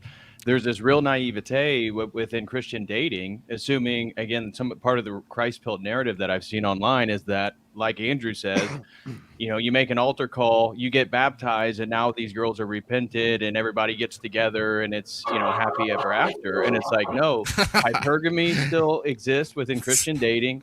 Getting genuine desire and attraction from a woman still exists, because we're talking about submitting. So we're talking about a more traditional role. And so a whole point of Rachel and I's conversation is that, look, if you look at parts of the red pill, we can agree with all these things in regards to building the right sexual dynamics, even within a Christian relationship. It comes into these larger moral claims that, yeah, we would say we have more of a prescriptive remedy to the descriptive reality of the red pill, right? But there's a real naivete online that somehow if you just take the Christ pill, you swallow the Christ pill, and now you're going to get married. It's like, no, guys. In Orthodoxy, for example, we have a massive growth of young men. 70 to 75% of all new converters are because young of men. me. And so 100% because of me. We have all these women. We have all these young men. And then some of the women in the parishes, and they still are not getting married. Why is that? And it has to do with genuine attraction and all these same secular things that women are affected with. There's still, and it's not that we don't have grace for these women. So there's a middle space, but there's a totally naivete in regards to the Christ pill, and it's totally unrealistic. Did you say something about over on David? Go ahead, Benj. Just like secularism is tied to genuine attraction? Or giving into one's genuine attraction is secular. Reality is. Reality secular? In regards to the intersexual dynamics, that, for example, a lot of young men have difficulties just carrying on a conversation. And so building interest in a woman and just being able to form these relationships. So intimacy.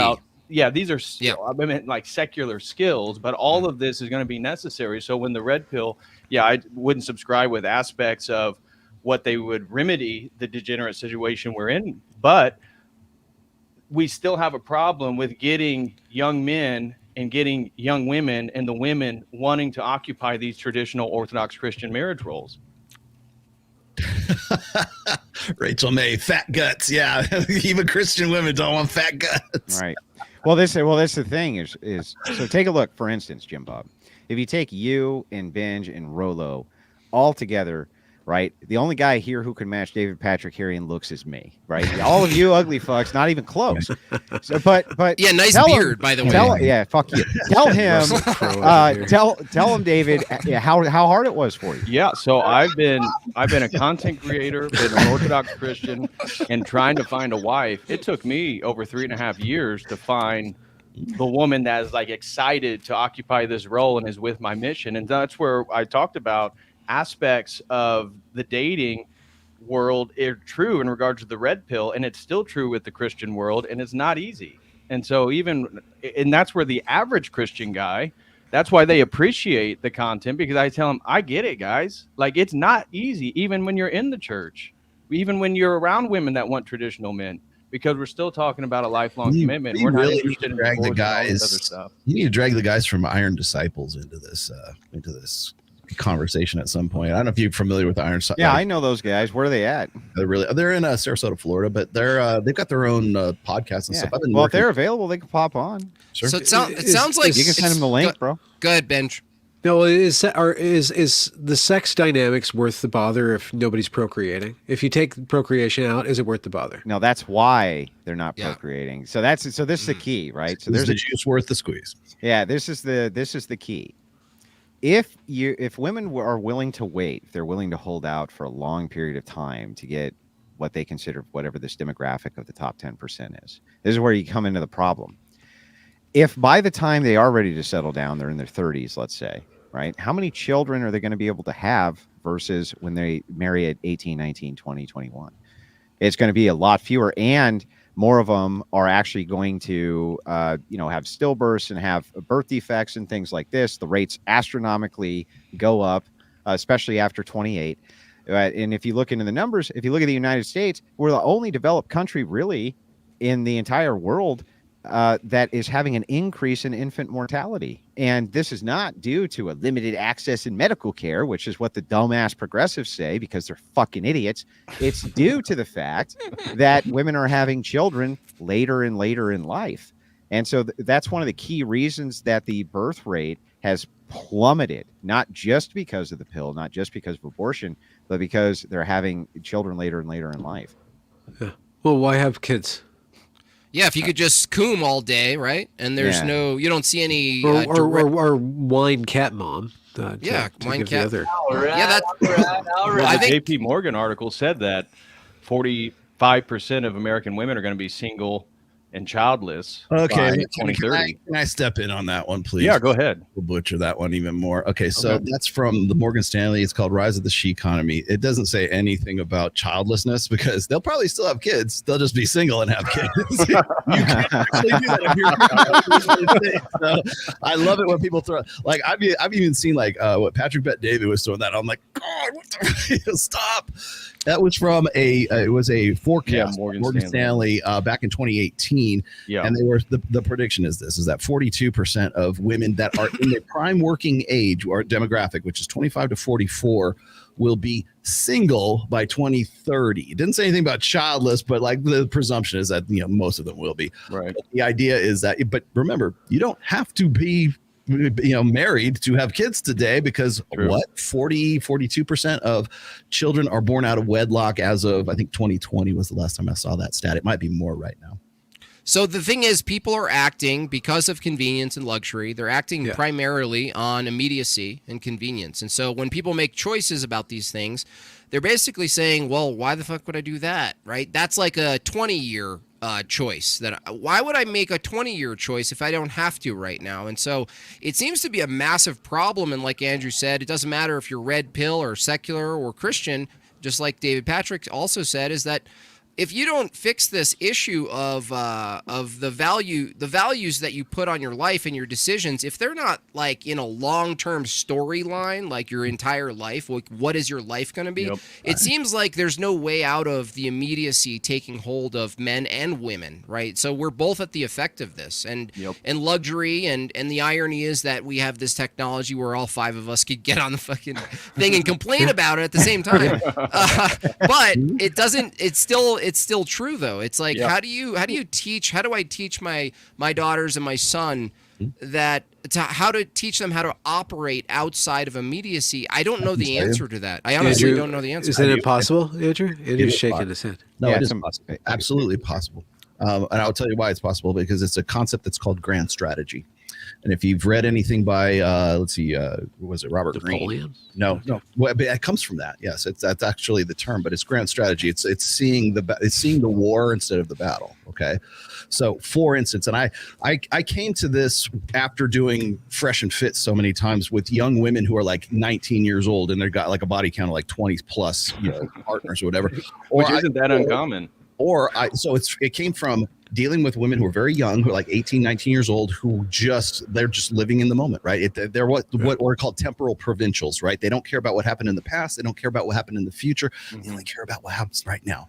Mm-hmm. And so at least they don't have any baggage with that philosophy. Right? You know who does? It's erased. It's erased. Is the woman who is between the ages of 29 and 31, who is now going, oh shit, I need to get my life together. Oh shit, I better get with a guy before the lights come on at this club, because I better be able to leave with somebody pretty soon, because they are no longer able to compete in that sexual marketplace the way that they could when they were 18, 19 years old. So when they get to that point, which is what I call the epiphany phase, that's when they find God, and that's when they come back to church, and that's when they want to make you wait for the pussy that she just gave to the guy like 2 years ago at the club, right? So that the whole thing happens right around 29, 30, 31, which by the way is the 30 for women is the most common age or average age of first forced marriage for women. So that's when they have this sort of epiphany right there. And what do they say? I need to find a guy. I need a dude with some benefits. Truth lights. Truth lights. I'm done with I had my fun in my fun in my 20s, and now I want to get serious. I want to get right with God, and I got to find a guy for the long haul. The problem is now that they're at that point, the guys that they want are hitting their stride. They're starting to get into their peak potential years, and they don't want to have anything to do with them. They want to get with a woman who's younger, because now they have the options to actually be able to do that. So what happens with me is when I talk to these women, they go, Rollo, how can I find a husband? Where are all the good guys? How come they're all intimidated by me? How come they're all, why do they have fragile egos and whatever feminism is sort of feeding them as like sort of the rationale du jour that helps them sort of cope with the situation that they're in at that point. And now I'm comparing the two. I got the 18, 19-year-old girl, and I've got the girl who's like, say, 30, 31 years old right now. And the problem is they never thought about the future. They never saw the battlefield from the God's eye view of the battlefield. They were only right there. And it's the difference between grand strategy and just taking one battle at a time. And they get to the point where they go, oh, I should have thought and planned, like you were saying before, I should have thought and planned out things a whole lot better than I actually did. The problem is if their fathers, their brothers, their uncles, a wise male says, hey, you should really start thinking about grand strategy. That sounds like chauvinism. That sounds like misogyny. That sounds like you're trying to control their lives and to take some sort of fiendish manipulative power over them by saying, hey, you might want to think about where you're going to be in the next 10 fucking years. And they don't want to hear that, because that sounds like what they've been taught is patriarchy. Oppression. It's oppression. Yeah. Yeah. But that's what the church and the true patriarchy is for.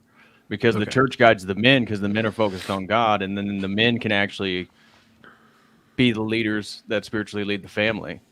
I think that's why, again, the point of the conversation is that the religious framework at least already provides that sort of God's eye worldview from what the meaning of a life is. The problem with that, Dave, is that, and this is I think the biggest failing of Christian conservatism today is that it is 100% responsibility for men and 0% authority for men.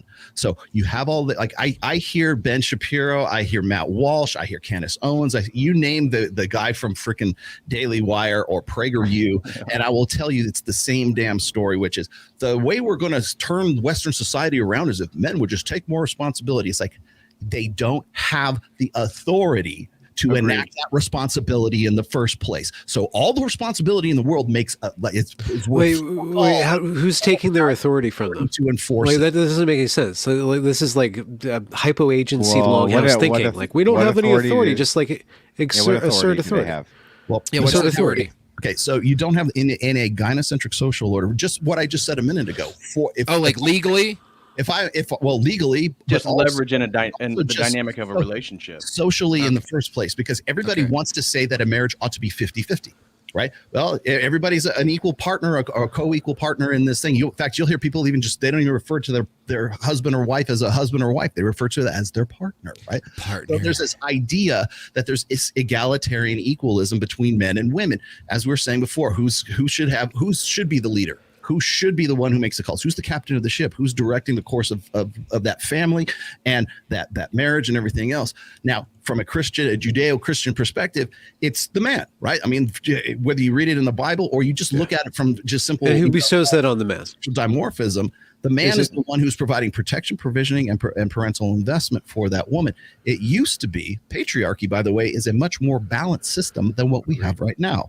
Because patriarchy, in its idealized sense, meant that a man had responsibility for his wife, his kids.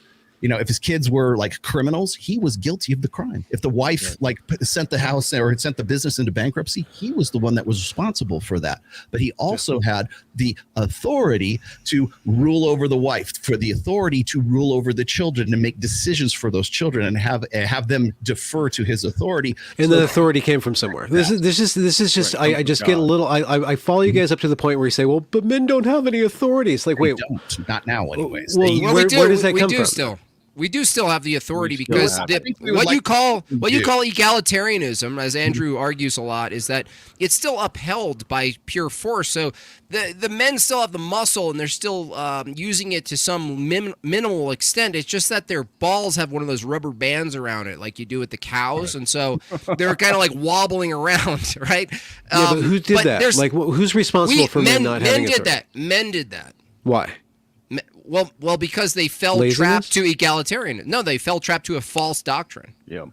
That's why Christianity is so important, is because without Christianity, you have no oughts. You just have praxiology, where you're just describing things to death. In tying what Jim Bob and Rollo were saying, I would agree. Useful. Put it that way. You have to make it useful. Go ahead, Dave. Sorry. I was going to say, I agree with you, Rollo. That's why, again, as Orthodox, I would argue theologically and philosophically that the errors of the Reformation and really the errors between the Great Schism of the Orthodox Church in 1054 and the Catholic Church have led to presuppositions of progress, be it theologically, philosophically, and now in this idea of just general Western society and this belief of moving towards utopianism, and that Protestantism can't save us. And I firmly believe in the next couple generations, like it's going to die out, because if you just look at the average age and you look at what's happening in culture, it can't resist it because it doesn't have a sacramental reality in regards to that everything that we believe is actually true. In addition to the semiotics and the archetypes, the Petersonian language that people want to use Christianity for. I think it's all that. So it solves, it provides the ultimate prescription for the red pill. But I agree with you in the state of Western culture, and that Christianity is absolutely weak and deserves the mocking that it often gets. What do you mean by Petersonian? You know, it's like fuck you. No. Back off, fucko. I really need a sound drop for Peter.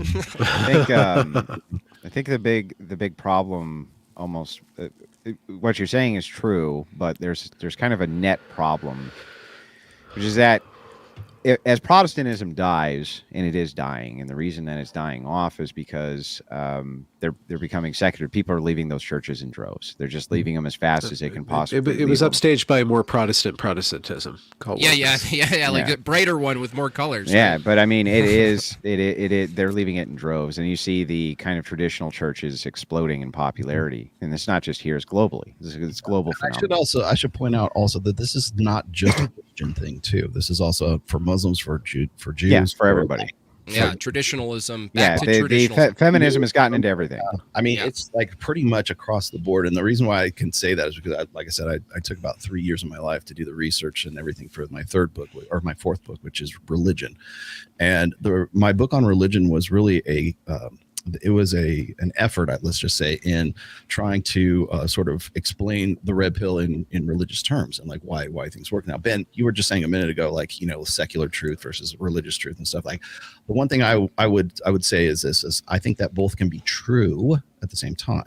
So, for instance, I think that like a secular truth can also be a religious truth on top of everything else. So if I go and I say, well, the Bible says you shouldn't have sex before marriage. Well, that actually makes pretty good sense in an ideal world. And I point that out in my book. Also, prearranged marriages make a lot of fucking sense. Like from a pragmatic perspective, if you're blending two tribes and you realize your very young daughter can't make really good decisions for himself, or your son doesn't know what he should do. And if you're a wise man, you say, hey, I want to, make sure that I want what's best for my daughter. I want what's best for my son. But that only lasts because of the tightness of the net of the community, right? You have to have that reinforcement of for instance, the way I pointed out is like proscriptions on like sort of like foods, right? You halal foods versus haram foods, right? Versus like you're not supposed to eat shellfish or hoofed animals or unclean or pigs or whatever like that. But the practical reason for that is because you're going to get trichinosis and die because nobody knew how to like cure ham back in the day. Now, is it still a religious doctrine for some religions, for Islam and for Orthodox Jews? For sure. I'm sure it is. But the latent purpose of that is that we don't want our people to die. We don't want them to eat shellfish because there's something in the shellfish that's killing our people, right? So it's a secular truth. Is it a best practice not to eat this animal until we figure out how to make bacon taste good? Yeah, it is. It made sense at that time. Now, is it like, well, it's handed down from God and it's in the Bible and everything? From a religious perspective, makes sense. From a secular perspective, also makes sense. Right, Okay, so but not. what- But what's the- this what's has a the- limitation, though. This has a limitation. Sorry, Ben. Is that not all things that are practical are moral, and so you could present someone with a situation where what's pragmatic for them and what's in the best interest for them, based on their wants and needs and desires, is actually not the moral thing to do. And so now I agree that there are some descriptive things that might be parallel. It's just that the limitation is when it comes down to the wire, doing the right thing isn't always the pragmatic thing. Go ahead, Ben. Well, no, I was just you were talking about how you package the prescription somehow, whether it's secular and you appeal to people's rationality or truth or mythology, you appeal to people's imagination and emotionality. Those are communication tools. It's obvious that you're seeking truth. I don't understand the good. And I just come back to, if men have responsibility but no authority, like who grants men the authority? Is it a divine right of kings? Is it a mythology?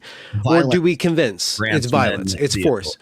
We don't have the convenience events. We don't have that. We're not going to do that. Yes, ultimately, that's exactly what's going to happen. It's eventually going to happen. So eventually we're going to either repeal the 19th or unmake the birth control pill or just descend into chaos and everything gets a hard reset. No, we're here's not. what You heard it here first. Benji wants to repeal the 19th. I'll say I would like to know how everyone is going to do that. I would love to see the plan, force the same way we gave it. Force. Yeah, there's inevitabilities, right? There's inevitabilities to decadence. So, And- let me see if I can go ahead, Andrew. Yeah, Finish. well, there's inevitabilities to decadence, and we can look at the societies before us, which lasted for hundreds or thousands of years, but we can always see what happens when you have egalitarianism, currency deflation, and decadence. And every single time, it's a predation. Is it ever for- corrected? Yeah, it does. It always corrects, in fact, but it Well, always. I mean, is it corrects- ever intentionally corrected before disaster? It can't be corrected. No, you're headed for disaster, Ben.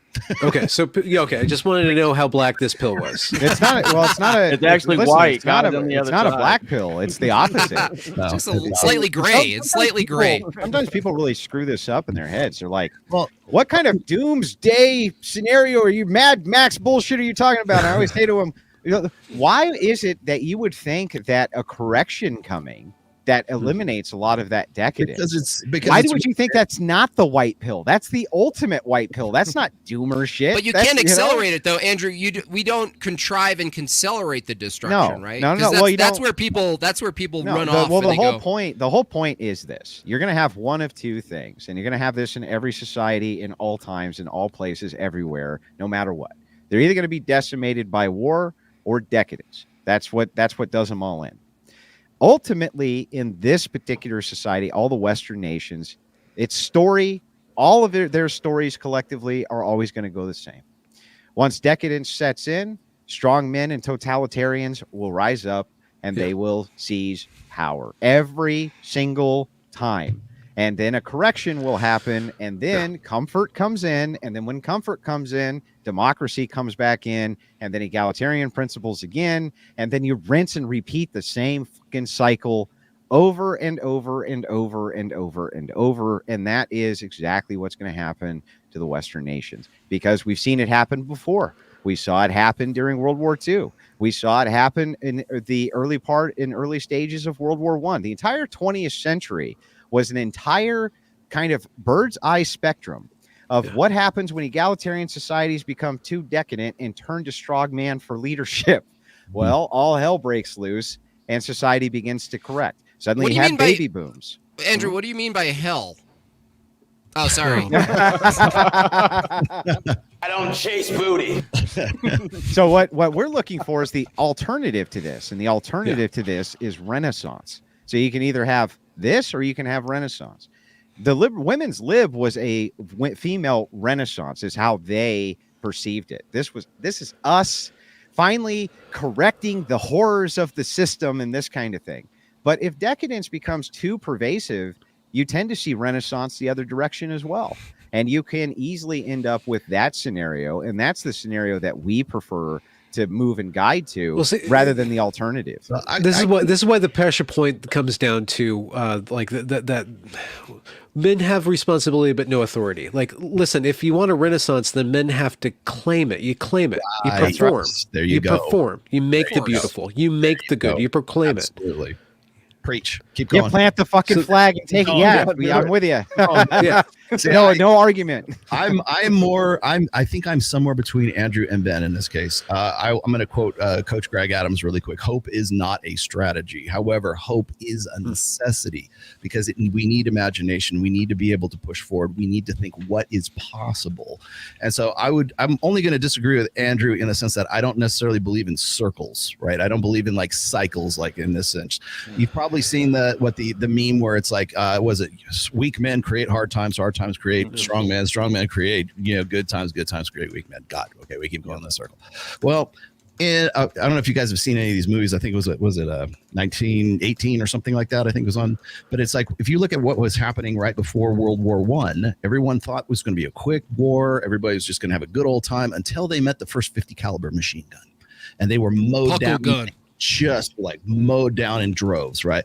And that's what put into the minds of the kids during that time and says, you know what, this is not going to be like our grandfather's war. We're fighting for our lives in here on an industrial scale. What I'm going to argue is that the next like collapse, the next meteor, the next war, whatever, we're going to run into something very similar. It'll probably be AI. It'll probably be like automated, like robotic weapons that'll just like gun down people in so much, carnage that we won't even. It'd be on a wholesale. I don't know. Porn. You could say that porn is the carnage. Porn is the machine gun that just killed masculinity. Who needs bullets? Who needs bullets? Very good analogy, but it's one of many. Okay, so if you look at say hormonal birth, let's just even go back to I present this in my fourth book, right? When we talk about like in the Bible, right? There's the tree of knowledge that Eve ate from, and so we have the knowledge of good and evil, right? I look at it in these terms. It's like we have the atom bomb. Okay, atom bomb, atomic energy was an apple that fell off the tree of knowledge. Hormonal birth control, an apple that fell off the tree of knowledge. Now we have to deal with this shit, right? Now we have to figure out how we're going to make this work. Bang. 2000, about year 2000, the internet comes out. Now we have worldwide communication. We have globalization on a scale that we're unprepared for, right? Then we have social media. Then you have porn on a globalized scale. However we want to look at it. Next thing that's coming up, the next apple to fall off the tree, I think is probably already AI, and it's probably going to be automated weapons, and it's going to be just like the efficiency of killing people and ruling people in such an automatic way that we're simply not prepared for it, just like the kids weren't prepared for the first 50 caliber machine gun that killed all of them in World War I. That's why I don't think that there's going to be some sort of cycle. There's no pendulum that's a swing back. You only get to go forward, and you have to deal with that shit. I'm not saying don't learn from the past. Do. Yeah. But going forward, you're going to have to deal with the shit that's coming down it. And you know what? You're not even prepared for what you're going to see on the next. You're not advocating a Kaczynski, just abdication of technological society and its discontent. No, I'm not saying that at all. I'm saying deal with it.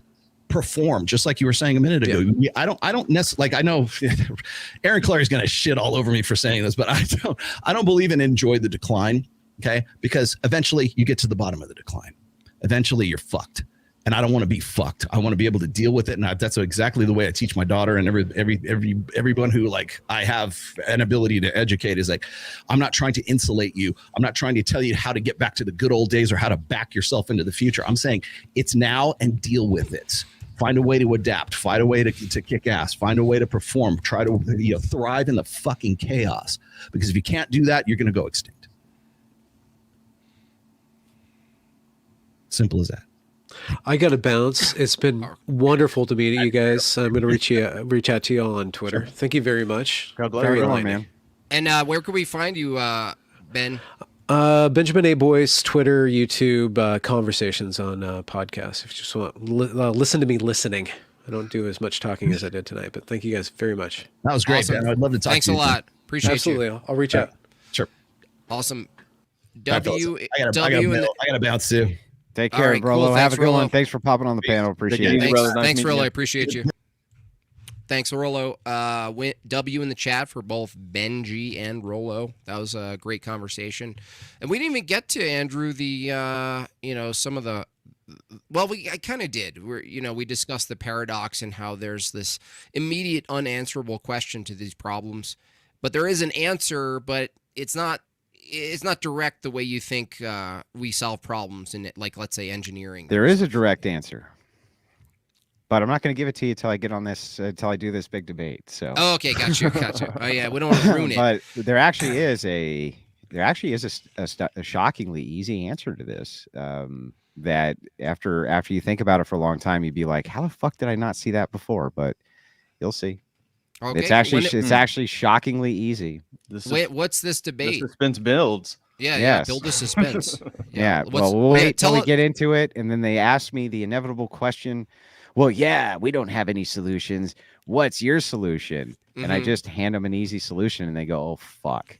This is the Yeah. first one of you who ever did that, and then their jaws drop, and then I proceed to literally drub the degens about the head and shoulder with their own stupidity, and Nice. enjoy myself the entire rest of the panel. That's my goal. Nice, There you go. nice. Sounds Well, like keep a us good little work day. keep us posted. I'm going to go through these really quick. Logan Daly gifted 5 Made by Jim Bob memberships. Thank you so much, and congrats to those 5 new members. Super Pill, the chats, don't let us down. 50 pesos from Well Emmanuel. Appreciate you. Logan Daly, $10. How do they know these things? What is good or bad? Will Rolo ever shut the fuck up and listen? All these and more. We didn't want to get into philosophy because that just gets boring, right? Yeah, But that is a key question, though. It's a valid question. Is like you can't just rely on descriptive. Eventually, you have to say, okay, we can agree on descriptive or not. It doesn't even matter if you don't have an ought, by the way. Who cares if you disagree on the prescriptive? You know why? Because Andrew said, well, what Jim Bob's asking you is why ought we properly describe anything? Fuck face. Come on. Okay. Both $1.99. Our job is not to let the swing rightward get ugly. Yeah, you're talking about the pendulum. Like there's this. We have. Christianity has deontology. So again, this is the same problem. Both and thank you for the super chat. Describing something is meaningless unless you have some duties in the world, right? Exactly. And so you can't ground those duties unless you're a Christian. So Miles Kinslow, $10. Good panel. Benjamin, love your channel. Great video on the queering of American Child. Yeah, I saw that. Wish everyone the best. Yeah, he was great to have on. He's such he's a good participant. Yeah, he 'cause was a big listens lot. talker, though. He was a big talker. Well, no, he never talked. Yeah, well, yeah, you're kind of sarcastic. That was actually a lot for him, though. That's what's kind of funny. Gifted. Randy West, thank you. Okay, I'm all caught up for. Oh, this is funny. Willie Jenkins says, for $5, say Praxiology again one more time. Say it, motherfucker. Say it. Yeah, I know. I drank every time he said it. Anything How drunk are you, bro? I'm not drunk. I'm not drunk. I'm just. A little, I'm not drunk. I don't I'm drink at all. fine. Yeah. Take me to come home. David Patrick. So Can I make a comment? yeah. No. You're talking about, not wanting to get into philosophy and stuff. And it's true. And I think that's partly why Andrew gets so far with conversations with people is because if we just go back to our ultimate Calling him dumb? justification, we You're move calling right him back into dumb. the philosophy and then the orthodoxy. And both things are so obscure to most people. We just sound like we're wizards. Well, it's just like, deep folder, I call it. And it's useful. And ultimately, you can't avoid it, by the way, if you really get into key questions. But I agree. Andrew's proficient and engaging with these various tribes of people and philosophies that they don't even know they have a philosophy. And it's necessary in this kind of warfare we're in a sense. They're not enemies. It's just that you have to engage in a normative way first, in a way, and we usually don't do that. We just precept the shit out of them, and then they're Exactly. they fly over their handlebars into the mud, and then we laugh, and then we go, I precept them or whatever. And it's just to really engage with this stuff, you do have to you have to let that go a little bit until it comes up, though. You can't say. Well, I think won't that's do why it. you guys did a good job. I caught a little bit before Andrew texted me, and making the conversation move back to morals. And I thought aesthetics was a great point. I didn't know if they caught the. No, they didn't get that. No. But yeah, that was a nice, again, to me, these are like you're laying tiles for conversation for people to like slowly step across with you. And that's why I think we all, in the spheres that we work in, obviously we're all friends, but I think that's what is happening with some of this, the censorship. I think misinformation or just information that starts to make coherent sense to people as they walk down these rabbit holes, I think that is ultimately the biggest threat to the system. Yeah, and again, it's I think division through truth is important and necessary and unavoidable, but there is a reaching over to different people and giving them a little bit more. It's not like these two panelists tonight were an example of that, but no, certainly we've been more graceful with people who are way out there, who the leftists and shit. So. It's good. I like it. Yeah, I like being able to engage at this level. And I think orthodoxy, I think just most people just don't know anything about it, and so it's so obscure. It's hard to really talk about. Most people, first, if they don't know anything, they might think you're Jewish or something. If you say you're Orthodox, I mean, so, if you're like Adam Green or something. I'm debating with him tomorrow, by the way. Rabbi is that Green? your debate, Andrew? Is that well, that's first debate. It's tomorrow. Oh, nice. Yeah, the big debate I'm flying out for, and it's this next week. So. You have a debate tomorrow, you said? Yeah, with Adam Green. Adam Green. Oh, what really? Is, what is it just open-ended? It's Doesn't on matter prophecy. the topics. Oh. Okay. It's on prophecy and the eschaton. Ooh, interesting. That's going to be great because what am I going to predict? He's going to say all of prophecy is just, self-fulfilling, right? But also the Jews. Let me make my prediction for the debate. Okay, good. My prediction for the debate is that Adam Green is going to say that prophecy is right now being fulfilled, and that he agrees that prophecy is right now being fulfilled. It just can't be God, though. It must be the Menses who are doing it. Because you have to remember that Adam Green's position ultimately is that everything is a, it's psyop. It's blamed on. It's let's put it that way. And this group is doing everything it can to usher in the prophecy, right? And so therefore prophecy is coming true. What's so interesting about that position is that what he's doing is showing you evidence, literal evidence of the position of Christianity, while at the same time rejecting it, which is fucking amazing. So that's my prediction as to what's going to happen. Well, and do you think he fully understands that they're Messiah and how that relates to our eschaton, and that they're, we believe in Jesus Christ, and this is a major distinction, especially how we understand the eschaton? No, I don't want to get too specific about no, David, he thinks that the Jays, the psyop is to get as many people to believe in things that they don't believe in, right? And like Jesus Christ, it makes no sense. It's like, oh, hey, look, they're so good at getting people to adhere to Christianity and convert or whatever, but also they don't believe any of it. So that's that's super tactical. Like that almost makes me want to grow my curls out. Andrew, is there anything else that you wanted maybe to touch on in this red pill sort of paradigm, paradox or whatever that didn't come up that you want people to be left with, at least? Because there's some unanswered things. There's a lot to get into. The thing is that I think that Rollo, he's really used to probably going on shows like this and having to very quickly dispel all preconceptions and pre-notions and this and that. Right. So he has to really dive into what it is that he actually thinks about things and this and that, because it's straw man so often. Yeah. There's an underlying kind of current political war going on that people don't even recognize is going on. And the first shots have already been fired across the bow. And this is going to lead from the localized kind of internet stage into the national stage soon. And on the national stage, it'll be kind of presented as the 1980s trope of misogynists are trying to fucking do bad things to women.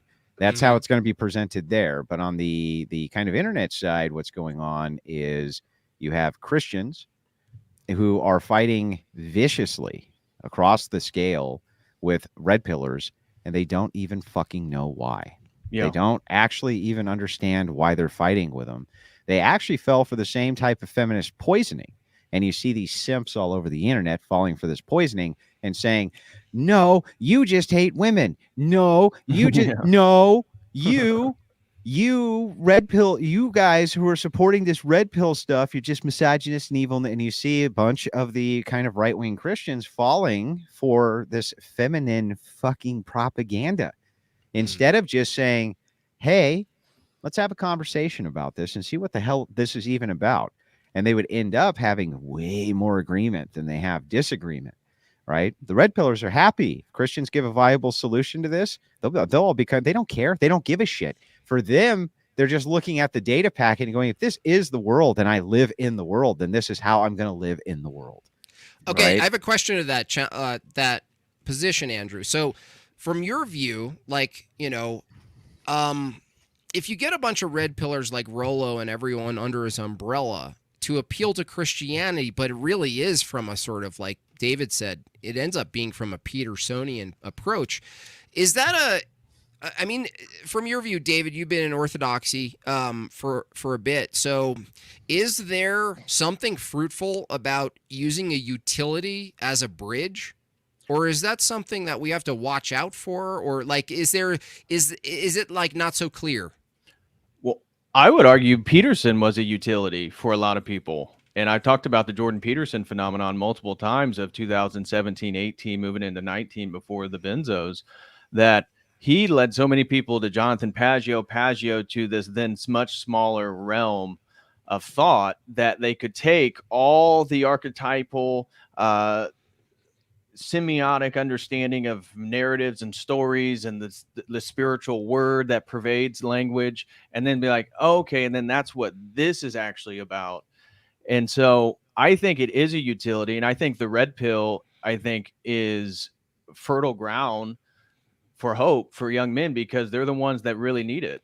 When I was a kid, my parents took me to this little church, and this is in California. And the first time I was there, the pastor came over and he said, hey, he said, it's your first time here? And I said, yeah. And he gave me this ginormous Hershey bar. I mean, it was like 5 times the size of a normal Hershey bar. And he gave in the back you went.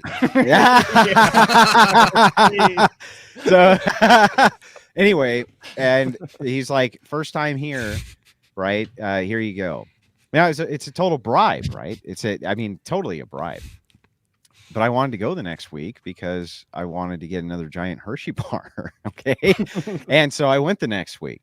And I didn't complain. I didn't cry about it. You know, I didn't whine about it. None of that. I was just like, oh, okay, well, you know, I definitely want to go get that Hershey bar. But while I was there, I actually listened, right? I was listening to what was being said and this and that. I was thinking about this the other day because Protestants, when I was talking to some Orthodox clergy, they were saying kind of that Protestants' outreach program is so good. It's so ridiculously over the top good, full of door knockers and, you know, bullhorns and, you know, big bells and whistles and rock bands and every fucking thing you can imagine to kind of walk them in to the church. And the Orthodox don't do any of that. We really suck at outreach, and they're constantly talking about it. And they're like, well, what do we do? How do we do more outreach? How do we do more, things like this? Well, this is a utility end. And so the utility end of this operates like this. You go, okay, look, this is the one place you can send people that is unchanging. Yeah. I can't fuck up orthodoxy. It's not possible, right? Even if I send somebody into the church for all the wrong reasons, right? It's impossible for them to do anything bad to that church because it's an unchanging entity. That's its nature. The nature of the Orthodox Church is to be unchanging. And so when you're talking about the greatest amount of utility ever in outreach of trying to move people over to an unchanging church where them, even if they're scum or, they need it the worst, are not going to be able to change the nature of the church. Right. Then I would say that the utility purpose there is phenomenal. You know what I mean? Whereas the Protestantism, you're taking in the shit and then the shit becomes the church. Yeah, right? but Andrew, here's the question: what's a Hershey bar that's consistent with the theology? That's the real question, because what Nothing. you're pointing to is actually true. It's like, yeah, outreach, Hershey bar, shaved heads, tattoos, bass solos, what fucking everything you could imagine, right? What was But the fish? thing is, Why, like, what what is was it- fish pertinent? Feeding people fish pertinent to the message of salvation. I know, but what I'm asking is, are there limitations on the style of outreach? You know what I mean? I don't know the Well, answer to this that. is the problem. This is a problem sometimes, I think, with too much legalese, right? Too much legalism, which I've learned. One of the biggest things that I'm glad, you always say this, right? You're catechumen for 2 years, and then when you're moving on to 3 years, and in some ways you're like, damn, how long is this going to take?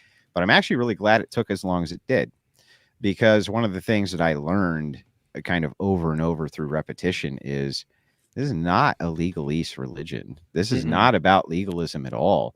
This is about a process called theosis, and it takes your whole life. And if I'm going to be able to pitch you something, it's going to take your entire life. Yeah, okay. I think I could start with a fucking candy bar. Like here you can eat a candy bar. Welcome to the church. It's nice to meet you. This kind of thing. Before I sell you on walking down one of the most tortuously narrow paths in the world that may give you the most fulfillment ever, but is also going to just be harsh and wicked and full of awfulness, and people are, literally the demonic's going to come after you. True. How do you sell a person that? Well, I'll start with a Hershey bar, right? Yeah, no, Can I I start think with that's that? fine. I think a Hershey bar, food, these things. I think where it gets weird is like if you sell them on something cultural and modern, like you try to modernize and commodify the. Yeah, but that's the beauty, right? It's like you can't in any way pervert the unchanging church. Right. It's it's a true mystery. Yeah. That's where I get with the sacraments, is that's like that's the big distinction between, again, I do all these videos on Vervecki and Peterson, and the way that they talk about Christianity is one they can decontextualize. Like Jordan has a new book called Those Who Wrestle with God, and it's basically his. Does not mean Israel. Yes, and it's Okay. and it's his interpretation of basically the entire Bible, but he would get into things that is totally non-biblical, and like that's not how the church sees it at all. And if you do that, that decontextualization of your own semiotics, like it doesn't then make consistent.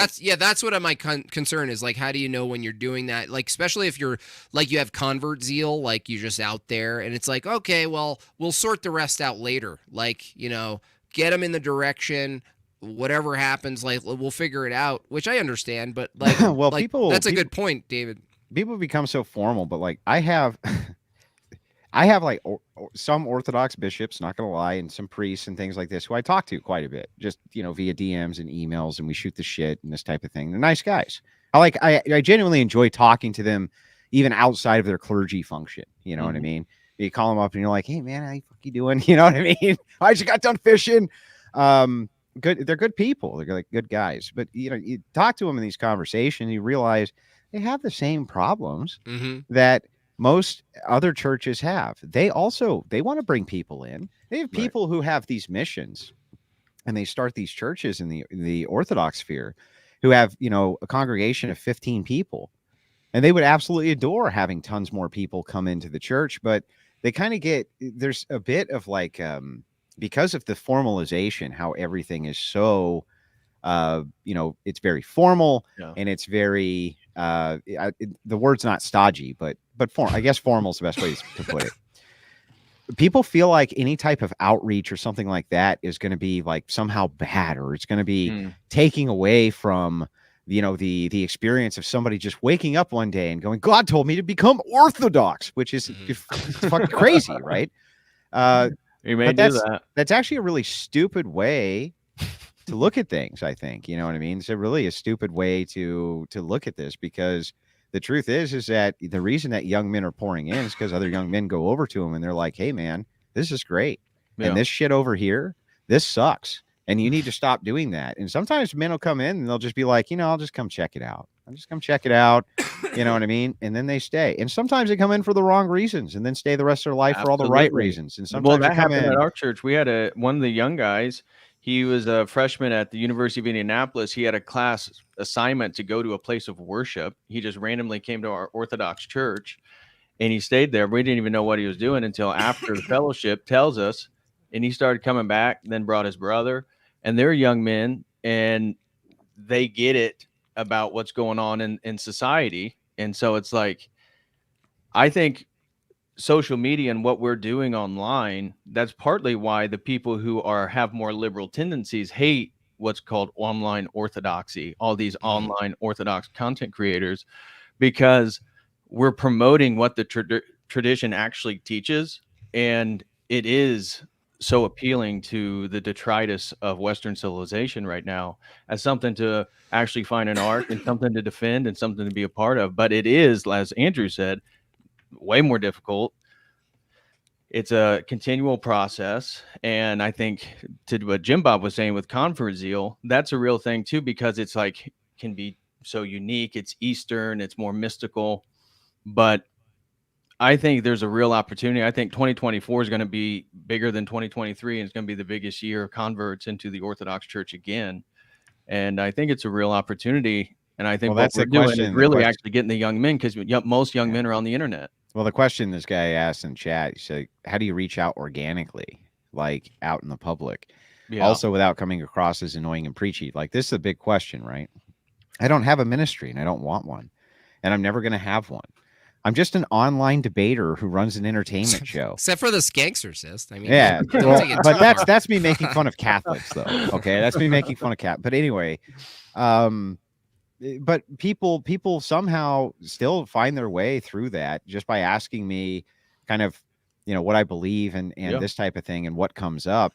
And they still seem to find their way through that. And it's like, that's fine. You know what I mean? But I'm not here to preach, and I'm not here to run a ministry, and I don't run an Orthodox show. I just happen to be an Orthodox Christian, formally, finally, in just, a few short days, which I'm super happy about, you know what I mean? But it was a long path. It was a long ride, you know what I mean? To finish this out. And I'm very happy. And it's Andrew, still not a finish, just the start, right? Andrew, I want to know how you convinced your parish and your priest to fill the tub with Miller High Light. Okay, well, I got a story for this. Okay. Jim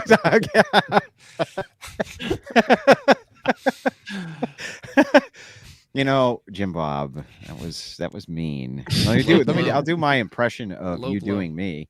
I'll do my impression of you doing an impression of me. Well, sure. You see, Jim Bob. What happened was we went out and we had a drink one night. I told my priest, these fucking degenerates, nothing would piss them off more than if you would pour that Miller Lite into the tub and baptize me in, you know what I mean? You always make me sound like I'm Jack Nicholson. Yep. No, that's how, I mean, there's a definitely something underlying there that makes me think that at some point you're going to be smashing an axe through a door. I mean, that's just how. And then saying, here's Andy. Here's Andy. Yeah.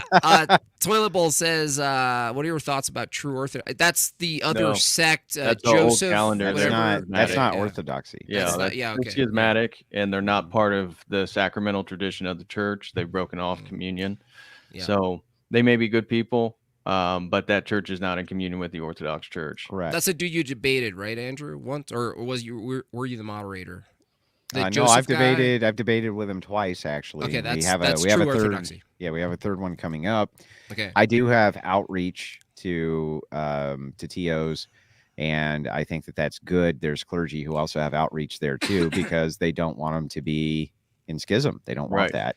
Right. And so the goal is to, reunify it. And if I can operate in any way as a bridge to do that through their clergy, then of course, I'll do that if I can. Not that it's a direct analogy or comparison, but is true orthodoxy in a way like what would be equivalent to the empty cedars to the Catholic Church? It would be like the set. What do they call them? Sedevacantists. David, the Sedevacantists. They would be more like that. Different issues. Yeah, empty cedars. Yeah.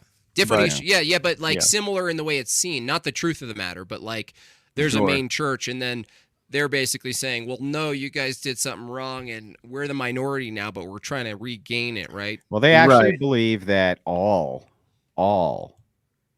Orthodox clergy are in a violation, that they're all basically heretics. They're all in heresy.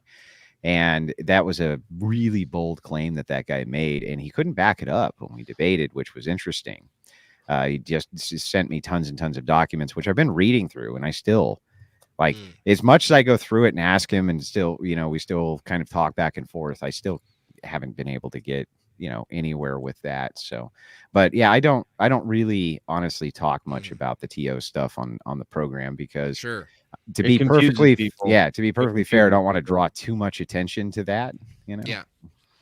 Yeah, that makes sense. which they understand too, and I've told Yeah. them that like I can't draw attention to this. So it's Mhm. a big platform, lots of people watch it, and And not a lot of people know about it. That's why it does any little bit gives them a little bit more publicity. Yeah.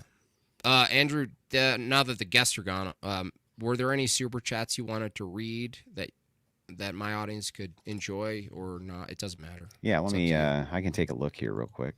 Give me a second. And David, anytime you jump on here, obviously I do reach out and try to curate these. It's not just random, but in the event you're on here again, you can also co-stream, of course, without okay. asking me, if you wanted to. Yeah. Okay, 1 second. I here. appreciate you having me on, fellas. Yeah, no problem. I caught you guys already started, and I caught, and then Rolo hopped on. I was like, oh, interesting panel. So I was trying to follow most of it, and then Mhm. I was like, all right, I'll join. Okay, Yeah, so Good. let me go through these. $35 from the Smoking Patriot, who says, for your smokes while traveling. I appreciate that. $10 from Guy you swiped left on. Says, upon what does Rolo base his praxiology? What I mean is, how does one determine best practice absent a moral societal standard? This was the Right. question that Mhm. Jim Bob had, and the one that was not really answered. It can't very be. well. It can't be answered, right? Yeah, You can't, right? $5 comes in from Charisma Mysterion, who says, what of repentance? What of repentance? I don't know what you're asking. $50 comes in from SR Sandman, huge dono. I appreciate that very much. Says, just my part to help with travel expenses. I really appreciate that. I'll add that to the dono bar. $10 from Will Need Heart says, towards hotel costs. Hey, man, I appreciate that very much. Let me move over to the YouTube side here, guys. 1 second, and we'll go through it. Somebody says, dang it, Andrew shaved again. It gets to a stage where it has to get shaved. I'm sorry. It does. Okay. You can get mad about it all you want. It comes back in a couple of weeks. Relax. Relax. Weeks. Oh man. What a jerk.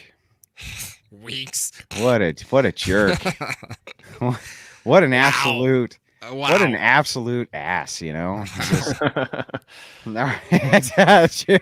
the war of the beards continues. I'm gonna grow one of those big giant ortho beards just to piss Jim Bob off. That would be hilarious. That would be funny. Just the longest, like it's a Gandalf beard, and I have to tuck it into my belt when I walk around. It'd be one of those.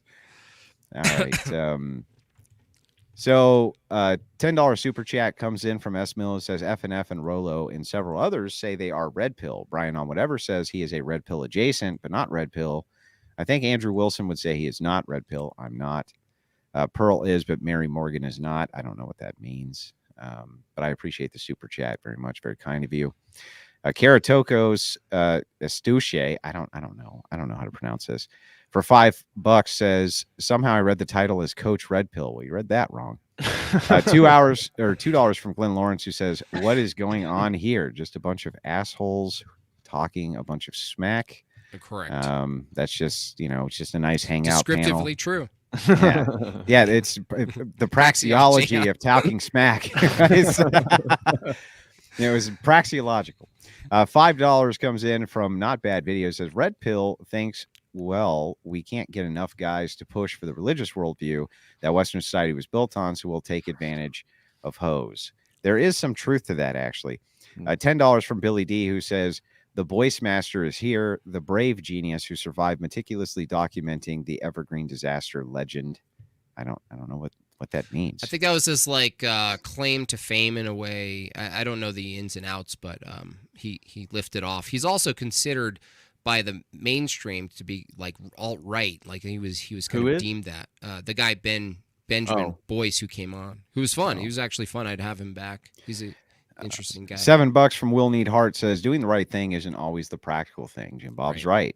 Big problem is that many in Rollo's audience haven't a metaphysical worldview. Right. However, that's the only source of authority. True. $5 comes in from Baz, who says, I find it interesting that everyone brings up every solution other than women being better people. That can be true too. Yeah. Things can be true at the same time. The thing is like, come on, women aren't going to be better people. Let's just so let's just face it. $5 comes in from Tyler, who says, thanks, Andrew. Must we roll the clock back as far as cavemen to put men back in power? Nope. Hunter-gatherer society still exists. Are they red pill? Well, I think that they kind of just described the reality around tribal them pill, anyway. probably. They were more directly linked to direct hard reality. No, they were luxury involved, right? Loincloth build. $5 from Matt, who says, I would have super chatted, but I'm blocked in his chat because he has small shoulders. Oh, well. Fuck you. Yeah. Well, I mean, Jim Bob, you may have the beard, but I don't even have small shoulders. I just have a big head because I'm smart, and it makes my shoulders look small. Logan Daly, $5. The panel is no longer mixed bag; it's now purely. I'm based. Sorry. Did I just hear Cope? Golden rings of Cope and chat for Jim Bob. Fine, that sounded like fucking Cope. Fine. What kind of moron, by the way, says, "Oh yeah, but well, it's not. It's just that my head's so fucking big that it makes my shoulders look small." Hold on, I'll play it for you. I'll play it.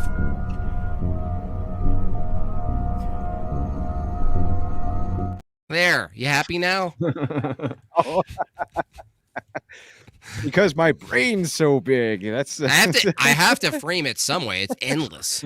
Well, let me ask you a question. If your head's that big and your shoulders are that small, how the fuck do you walk without a hunchback? I don't walk. You've never seen me walk. That's true. I haven't. It's just he rolls away. It's praxiologically true. Yeah. Any other bastards in your chat? Yeah. S. Mill says, my question had to do with Rollo saying you can't say what makes someone red pill. So why do some people say they are red pill adjacent or not red pill instead of all red pill? So I think that what these guys are doing is they're dividing themselves up into what they actually believe. And one of the big problems is the kind of what you call the red pill community is at the mercy of their own lingo. So even as they say that, wait, there is no true red pillar, you know what I mean? At the same time, they have to embrace the principle because every one of them seems to think they came up with the principle. So they all kind of embrace the same principle as they say, don't lump us all in together. So that's the part that is political. The part of the red pill that becomes political is based around personality and based around the things that they put out for people to review and look at. Yeah, whether they like it or not, it's a political movement, just purely based on how it's viewed.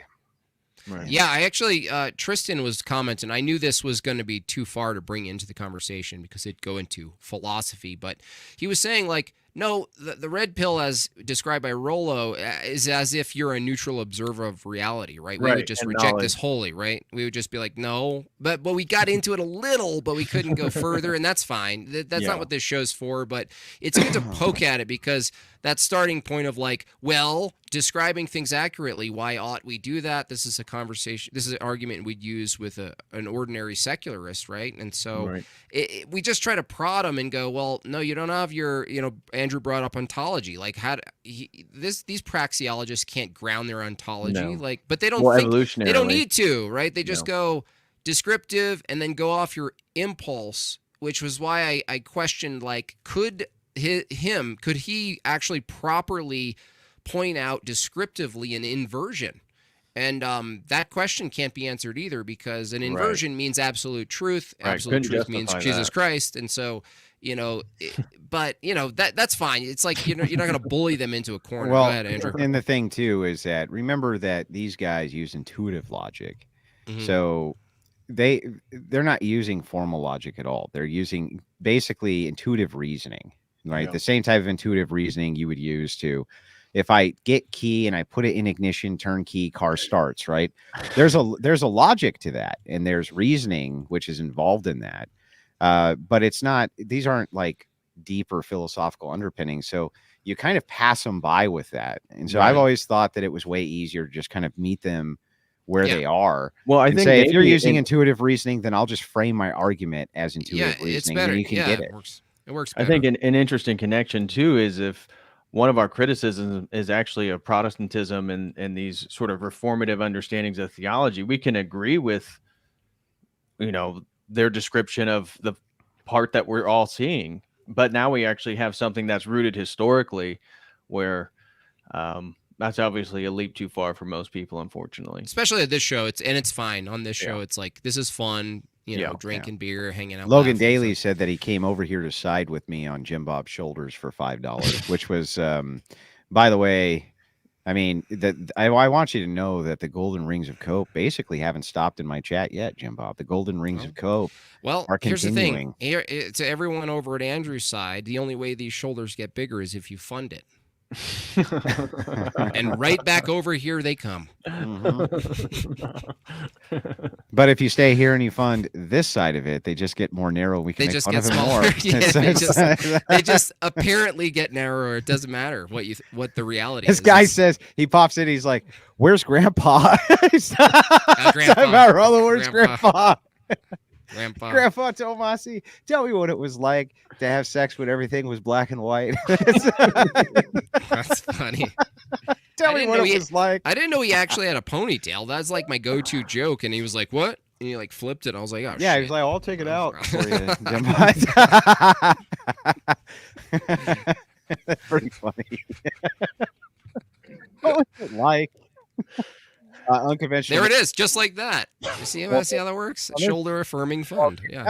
Okay, but Logan's playing both sides of the fence now. He is. He's over there making fun of me for $50. And he sent you more cash than me. Unconventional man sends in $5. Says, "Listen, you guys speak about the red pill. It's obvious you don't understand praxiology." He puts in quotes. That's gotta be sarcasm, please. No, he's totally serious. No, I can't tell. I can't tell anymore, honestly. You can't tell. Critical Thinker 5 pounds says, "What a fucking great panel that was. Red pill can describe what's going on. Religion can direct you where to take the information." That's right. And at its core, if you utilize this as the core of your argument, you're going to find out how you can kind of melt down all of these red pillars at once. And you'll find out. You'll see. I've thought about it for a long time because I knew a debate was coming up. Put it out in the ethos. Tons of people contacted me with really stupid arguments, which helped me rule all of those out until I got to the right ones. So I have a question for both of you. Yes, it's Patrick's fault. Does a woman give a shit if you're able to describe something properly, or do they care more that you're living a life in a certain way? In our case, it would be a Christ-like life. So what are they really appealing to? Because it seems this is what's interesting is if Rollo and his group of people and the people who follow this think, well, there's a problem, the red pill is describing it, but then you go, okay, so if you apply descriptions to reality, is that a masculine, does that do anything? It seems to be that appeals more to other men where we respect each other's ability to describe reality like properly. We go, oh, fuck, dude, you're base, you see this the way. I don't think women do. You can't expect women, by the way, for those of you in the chat who think, well, I'm going to find a based woman. No, not really. You find a woman the way she is, and you have to make a choice, and then you're basically leading her in a certain way. Right. But you can't, she's not going to meet you at some philosophical level where she's going to understand all this bullshit, right?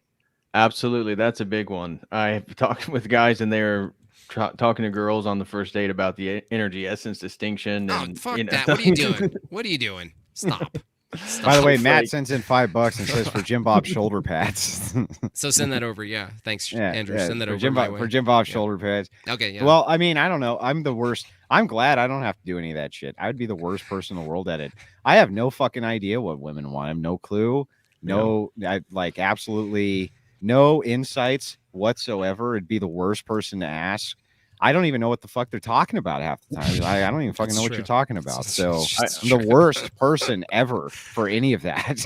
But at least in regards to the descriptive capabilities of the red pill, I think, women, especially in their 30s and stuff, they come to the church and they're not attracted to the guys at the church because it's not what they were experiencing in their 20s in their secular life. Yeah. And that's just a fact that's happening. And it's like, this just needs to be acknowledged that it doesn't mean that both people haven't repented, doesn't mean that both people aren't on their spiritual journey, doesn't mean that both people won't eventually get married. But it's just, there's still a problem. Same thing with society, as Andrew's talked about. 70% of men, based on these dating apps. Yeah, I don't know what you mean by tag, Sean. Yeah, don't tag. We're trying to keep this a family show. Yeah, don't. What do you mean? Any What of do you that. mean you don't like me? What do you mean by And- like? What do you mean by like? What do you mean I'm not the best man? Do you have a standard grounding No, for what no. best is? No. What does No. best mean, Yeah. lady? What do you mean I'm not the best looking? Right. Yeah, don't go into that world. I want to do that. man. Now I want to do a whole skit on Chase Haggard going on a date. You know what I mean? Yeah, Chase- totally. he just sits down and he's like, what do you mean? You don't know what the ontology of this muffin is? You don't know what the ontology? Oh, is there a muffin? He's Yes, like, this is gonna that work. means that there's a God. And the lady, Yeah. the chick's like, I just want to eat my fucking, my soup. And he's like, what is soup even? Do you have the What even soup? the epistemological understanding that you don't really even know that you're eating soup right now? Yeah, yeah. She's just like, why? Well, unfortunately for Chase, even if he didn't do that, Gypsy Jazz isn't gonna do it either, buddy. Oh, this steak is so good. What do you mean by best? It's like, that would be the best bit ever. Yeah. Yeah. Well, you actually find that to be the case anyway with men, like, Hang on, Rachel says, doesn't Go your assessment of my attractiveness presuppose knowledge?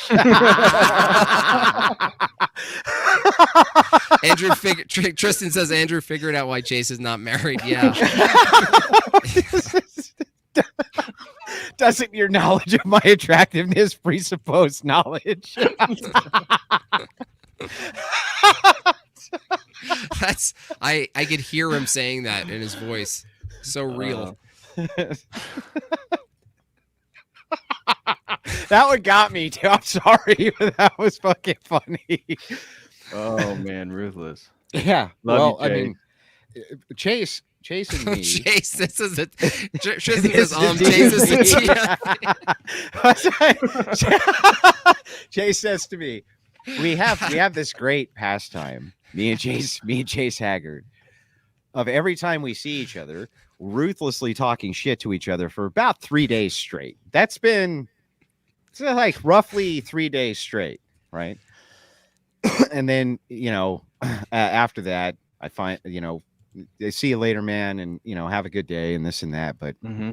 I have a feeling that I could convince Chase to star in a skit about Chase doing a date using the transcendental I think he'd do it. argument, I and it think would he be the would most do it. fucking hilarious thing I've ever That would be seen. hilarious. I think he'd be down for that. You could do it like on Zoom, so you don't have to like go to a place and stuff. Well, no, and he's do gonna. it. I mean, he's gonna be here, right? Oh, he's gonna be there. here Oh, for yeah, my do baptism. it. Do so it. I'm like, do it. Patrick's gonna hold the camera. We're gonna do this skit, dude. That's gonna go. Okay. Remember the line Rachel sent in. That's gold. I'm Oh, attracted. man. Oh, anyway. So Anything else? We're at 2:30. I'm fine not taking this to 3 hours. if there's nothing we're else. having fun, man. You That's gonna wrap fine, the too. stream up when No, we're no, having I a good don't- time. No, I don't want to bore you guys. You know what? I got your StreamYard up. Why don't you just get the fuck out of here if you're bored, No, Jim fuck Bob? off. Fuck off. I need empty. That's right.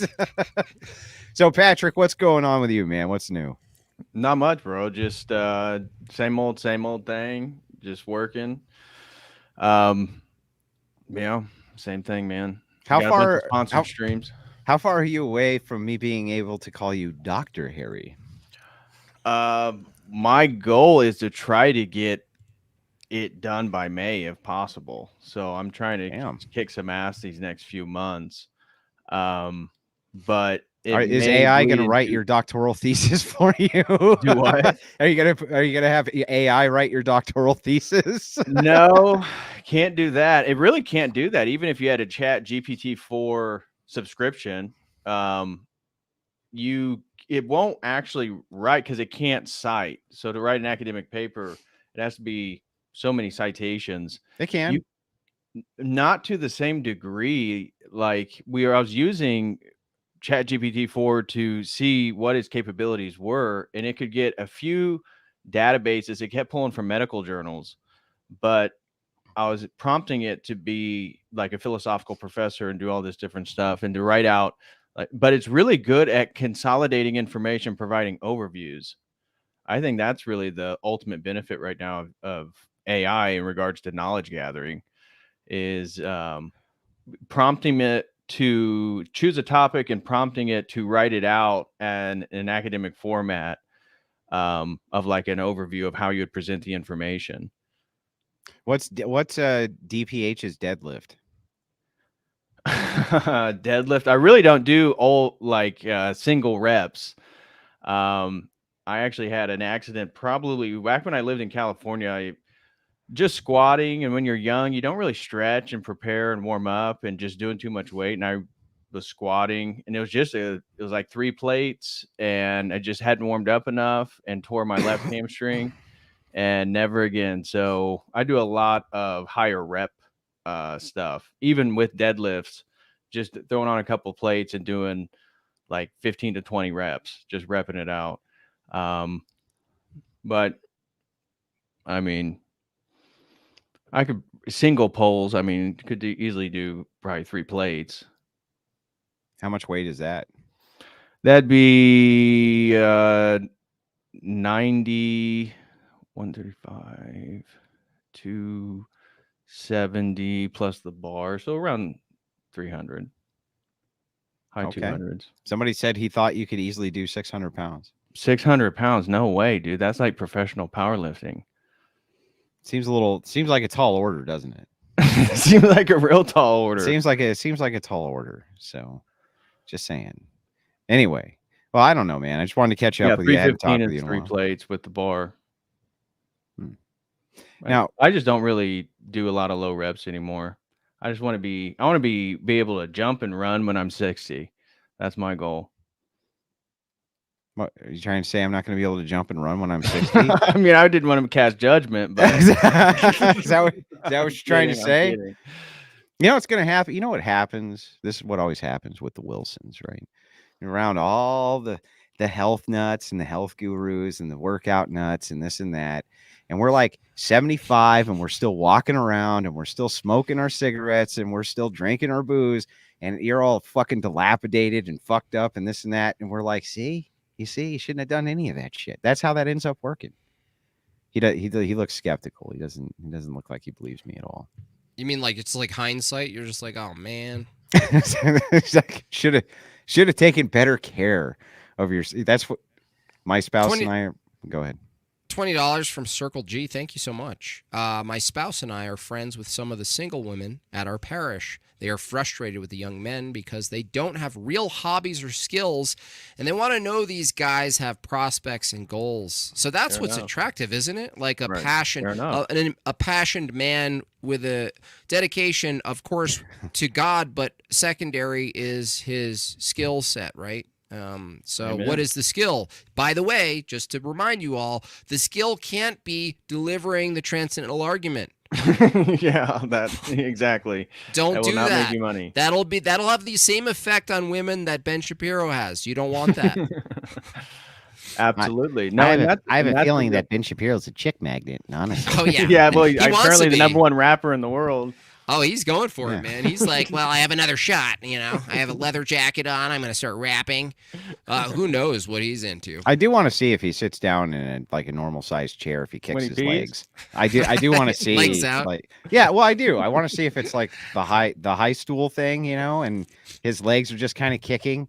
And he's like, yeah, well, this is pretty decent food, I must admit. And his little legs are kicking around. I do want to see.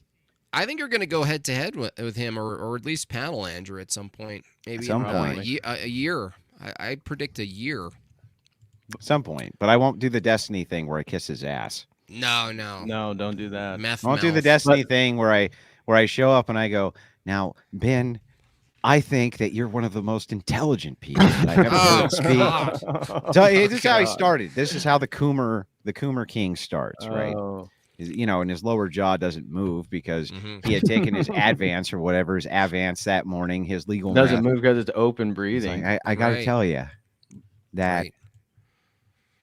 you are the smartest conservative Oh, I've ever gosh. seen in my life. Stop. And I have great respect for you.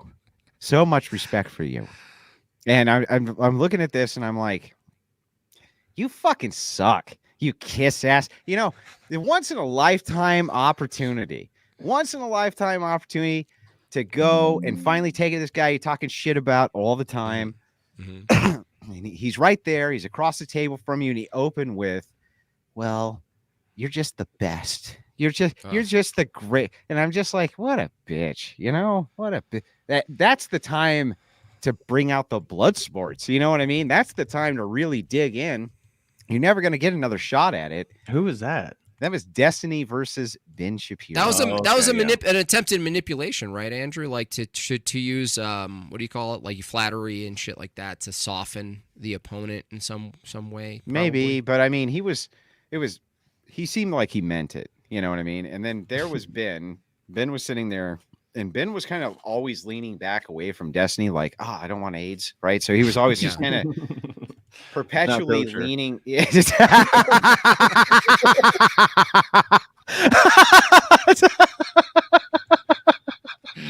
Let's see it again. Yeah. So the thing is that you have to make sure that you and then Vyvanse.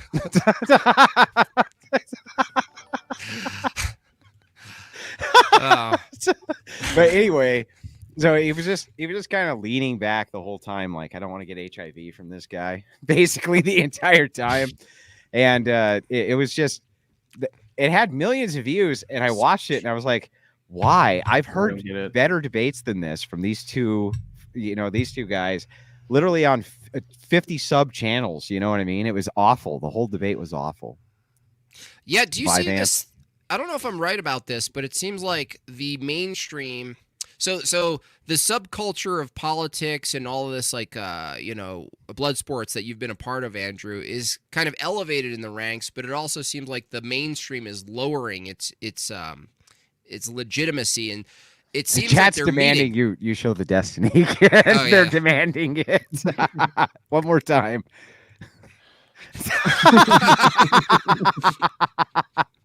Yes, and that's why I think so accurate. It was so fun making that. I was just like, it's funnier every time I see it. I'll send it to you, dude. You Yeah, can send use it to me. God.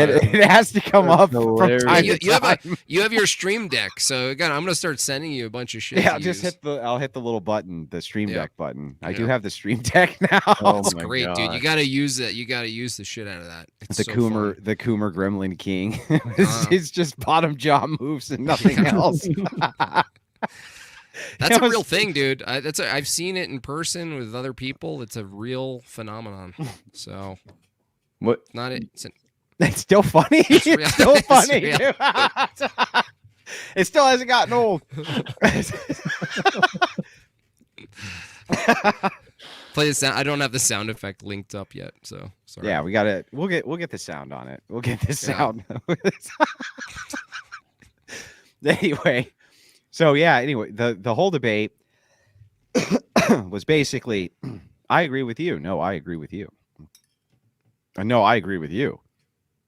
No, I agree with you. No, but I agree with you even more than that. That was the whole debate. And it just sucked. Yeah, I saw like 30 minutes of it. I clicked through it and I couldn't really get through it.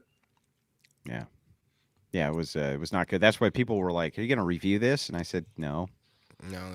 No, Why would I? If I reviewed it, the whole audience would be asleep, and I would fall asleep while I was reviewing it, because there was one of those debates. Listen to 15 minutes, go back, listen to 15 more minutes, and then you Right. just can't wait to shut it off. No, it's brutal. I reviewed a little bit. The only way I could do it is just talking like Ben Shapiro the entire time. There's no That's other the only way to you get could through. make it entertaining. It's just all of these things where these kind of bigger talking heads with the check marks come together.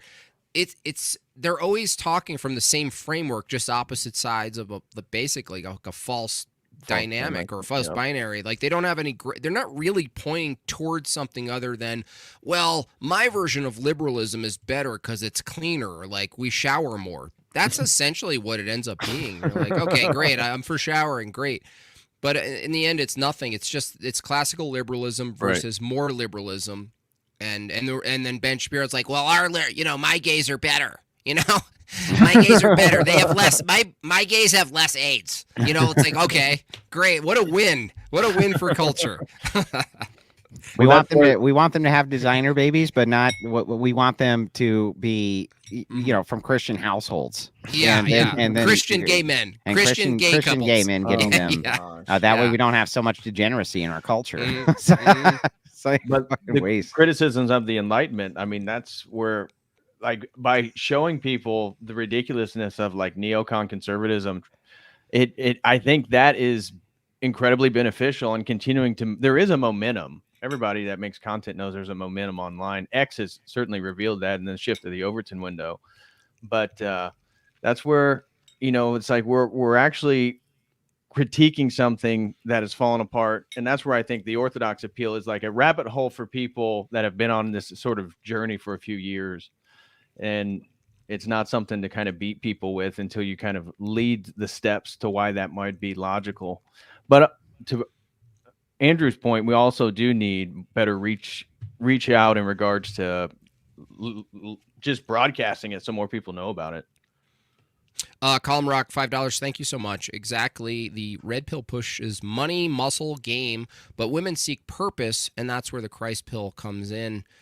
I mean, they like the stuff because they think, okay, that stuff means he's winning in the world, like Andrew Tate. So there is some truth to the performance aspect of masculinity, but it's just not the entire game, right? And we know this because there are poor men, in different countries who live a Christian life who are just as fulfilled. So it can't be wholly that. Exactly. And that's the problem with, in general, materialism leads to these standards that are false. Whether you're losing or winning, it doesn't matter. It's like I'm not sure I believe it. I'm not sure which part that most women are looking for purpose. I think most women in modernity. Now, this is all I have to go off of. Maybe historical accounts can kind of smack back at me. But the women that I talk to and the women that I've engaged with and these various, now mind you, this is bad. Those are most, but there's a bad. I get it. Hang on. Hold on. No, I have to put this. I have to put this joke in. Most of the women you've been talking to lately are men. Go on.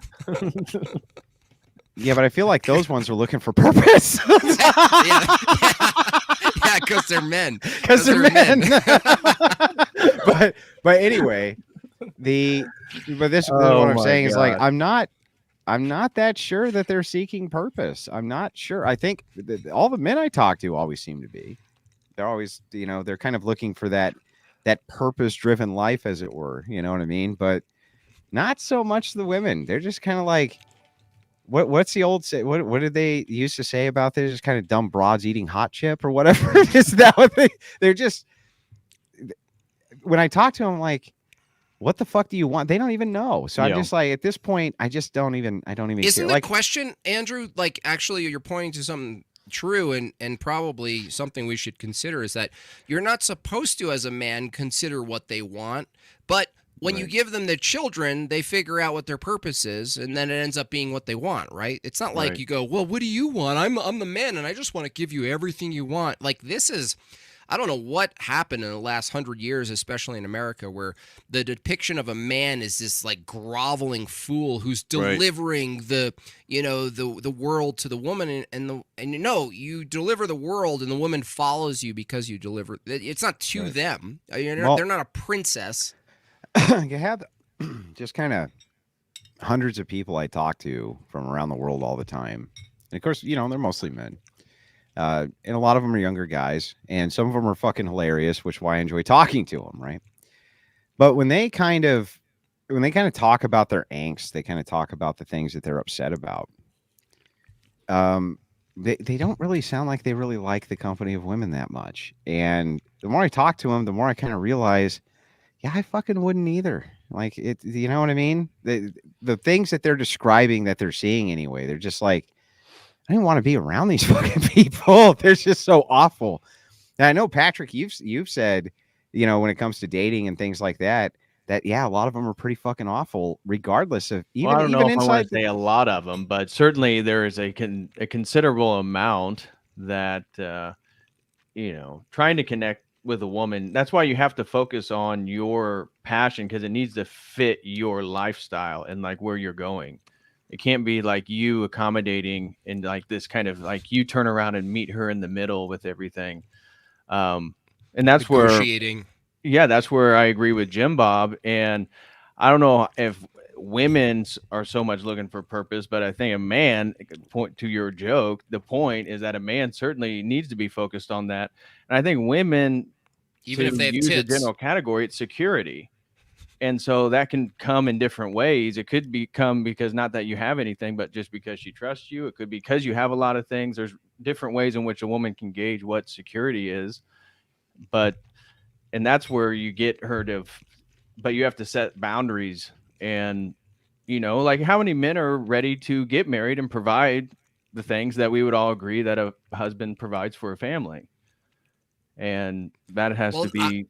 It's not, some men are not ready. Like, I actually wasn't ready. I was a mess the first moment I held my first child, and it was like a get your shit together moment. So not that I advocate for that, like, but that does happen. And so the reason, you know, like men and women putting off having children, getting married, having children, because the unknowability of what it's going to bring is also not very masculine in general. It's like, imagine that during war. It was like, we're going to war, Andrew and David, let's go. And I was all, yeah, but I just don't know what's going to happen out there. You know, like, you'd be like, you fucking pussy.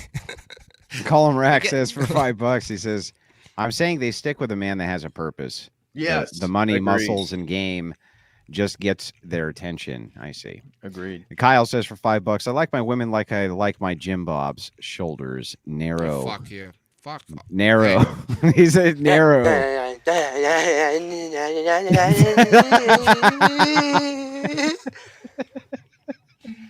my only Did defense you get now. that from that dating show? So, yeah. That was Did you funny get that putting from the that was great. I actually really respected Benjamin for just going right with the Downs jokes, like right off the bat. Just went Yeah, with it. just no. He no really hesitation. did. He jumped in like a fish in the water, didn't Yeah, he? he was like, oh, that's a He's downer. like, look, he's like, we're doing this. Okay, well, then this is what we're doing. That's just the way it's gonna go. Yeah. Anyway, all right, man. Well, I'm gonna get out of here. Let you wrap your stream up. We're about there, Cool. so. All right. Obviously, you know where Andrew is. David, let the audience, if they don't know already, where you're at.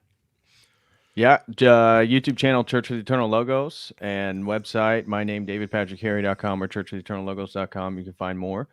Thanks, Jim Bob, for having me on. course. Andrew, always a pleasure. Look forward to seeing you next week. Awesome. Should be All right. fun. Have a Guys. good one, man. All right. God bless. See you, Dave and Andrew. See you later. Thank you guys so much. Again, thanks for the support. These panels will keep going. I have actually a really fun one next week. I have someone scheduled named Chad Jackson, who I met when the people who made Uncle Tom, if you remember, they made a 1 and a 2, is about the whole like view of blacks as a monolith and arguing against all this shit. I met these folks, and Chad actually is someone who actually he exposes the nonsense of Martin Luther King Jr. He's one of the few with black skin color to do such things. So he'll be on. I don't even know what the topic's going to be, but it'll be fun. Also, Austin Peterson is very interested. He's the one who moderated Andrew's total destruction of that Tulumbo fucking clown guy. And he's a good, you always want a centrist libertarian to throw a spoke in the, a stick in the spoke on the show, because it is in fact a mixed bag. So, if you love the show, donate. Thank you so much. Keep it going. It does take something to produce them and get everybody on board. It's a lot of management and content creation. So I appreciate all the super chats, all the new members. I really appreciate y'all. And if you have also ideas for different topics, I'm definitely open to that as well.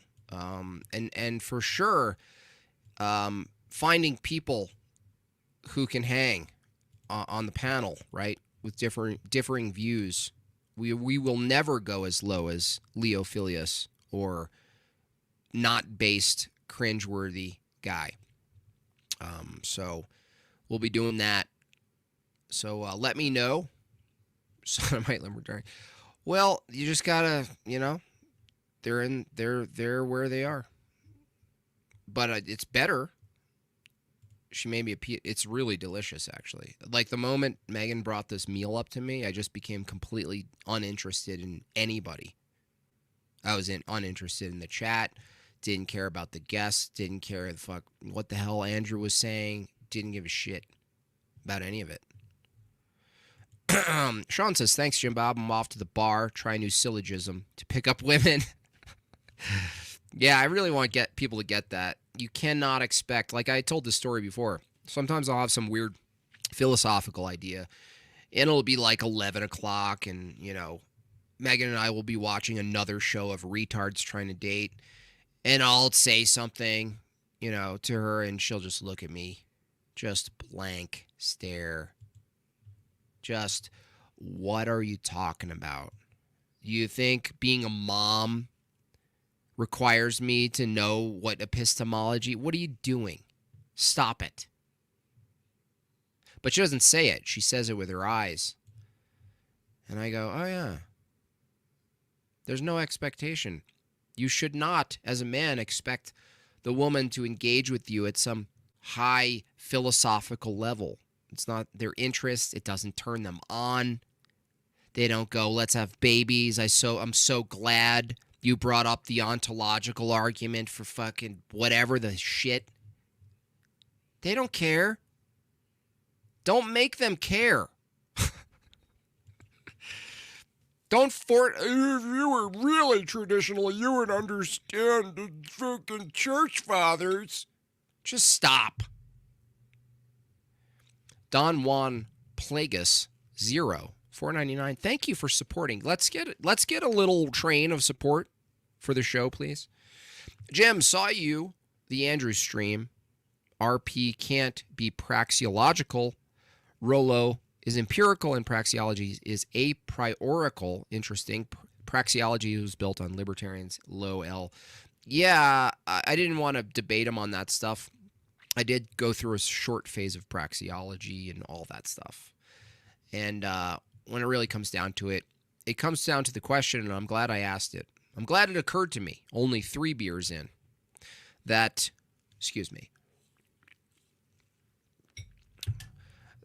descriptions, the moment you don't have an ought, you don't have a reason to properly describe things. And the reason I brought up aesthetics is it's because it's not so hard-hitting. It's like you have to reach for aesthetics, whereas morality, you can go to your impulse a little bit. You could go, oh, well, it's written on our heart. I would say maybe even though it might not be scriptural, that beauty might be in a way, but not in the same way, written on your heart. But that's why I ask these people. And I think maybe Rollo doesn't get, I don't know, maybe he does get a lot of pushback, but he certainly hasn't gotten it from me. And I'll push back as many times as I'm on a panel with him. But the ought is the only important thing. Descriptors are just a prerequisite. Like how do you engage with reality towards some goal if the goal is good, right? Which is great that Ben stepped in and he said, yeah, you just don't have a basis for the good. I mean, there's no good. It's just kind of like this battle of preferences, which is no different than the secularists. There's no life, let's put it this way.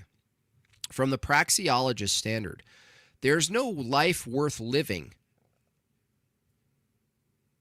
that has you continue that life but not follow the things that are pragmatic.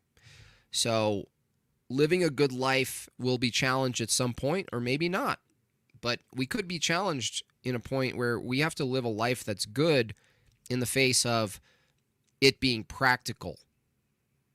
And those things aren't the same all the time. They're a lot of times the same. That's why you can do these parallel descriptions between red pill and Christianity. But they're not always the same. So it ends. It just falls apart. Don Juan 0499, thank you so much. Trollo is a pseudo intellectual building on fallacies. He said he doesn't talk about religion, has a book on religion, 400 pages. No Aquinas. Well, I don't know. It's like, I mean, I think that all you have to really do is just push back on some major things. You know, religion, the book is probably going to be in favor of religion, but from the Jordan Petersonian perspective, which is like, well, religion is a really good, heuristic in technology. It's like a really good technology to apply to your life. You know, if you start with like sort of like a self-help paradigm, religion could be a really good like jumpsuit that you can wear on Tuesdays. Don Juan, $1.99. He doesn't believe in free will. I didn't know that. Anti-praxis. That doesn't make sense. What? By the way, big announcement. The premiere will be posted probably tomorrow. I have to decide whether I want to put background music or not. But I finished my first ever edited Jim Bob video in YouTube style. Very uncomfortable, by the way, because it pulls out a different side of you to do that. You're a little more like orderly, a little more educational, a little more like, can't drop an F-bomb. And I hope the video is good. So I'll tell you about it, and once you see the premiere posted, I'm going to ask you all to like the shit out of it, but also share it and tag the shit out of it, because I really want to engage with the atheists who try to debunk it. I think it might be, with your help, it might be one of the, at least in this coming month, one of the most, that's my goal. My goal is to have it the most debunked video from the atheist perspective. Of course, not from our perspective. It's an undebunkable position. The video, of course, is the argument against what Posh would call universal mechanistic determinism.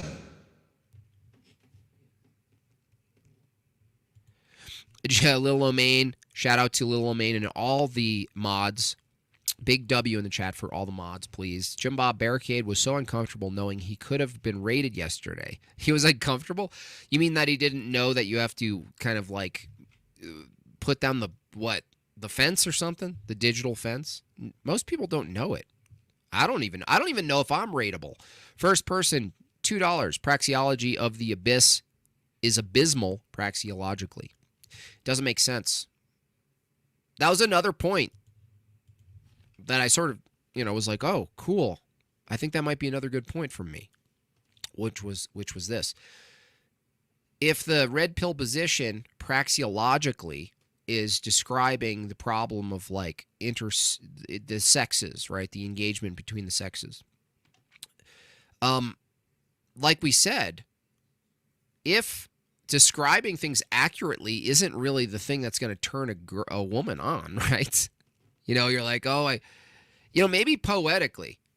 Maybe you would argue like if you can poetically say something in a way and a woman goes, wow, I've never heard it described that way. Then the only reason that works is because they're like probably thinking of like food. They're like, oh, it's just, he described reality. It was almost like I want to eat it. It's almost like a piece of furniture I wanted. but describing like philosophy and for instance, if the world is a shit show, put it this way, it's really simple. If the world is a shit show, accurately describing a complete horror show to a woman is not going to make her ovaries titillate. Yeah, but I'm so base. Don't you know what I just said to you? I mean, don't you even know? I just gave you like golden folders level. Drink twice, Jason says, because of praxiology. So that's the big defeater, is like being a good praxiologist from a red pill. By the way, you don't have to be red pill to be a praxiologist, but being a good praxiologist, drink, doesn't make you a good red pillar if the problem you see is with men and women and masculinity winning the day.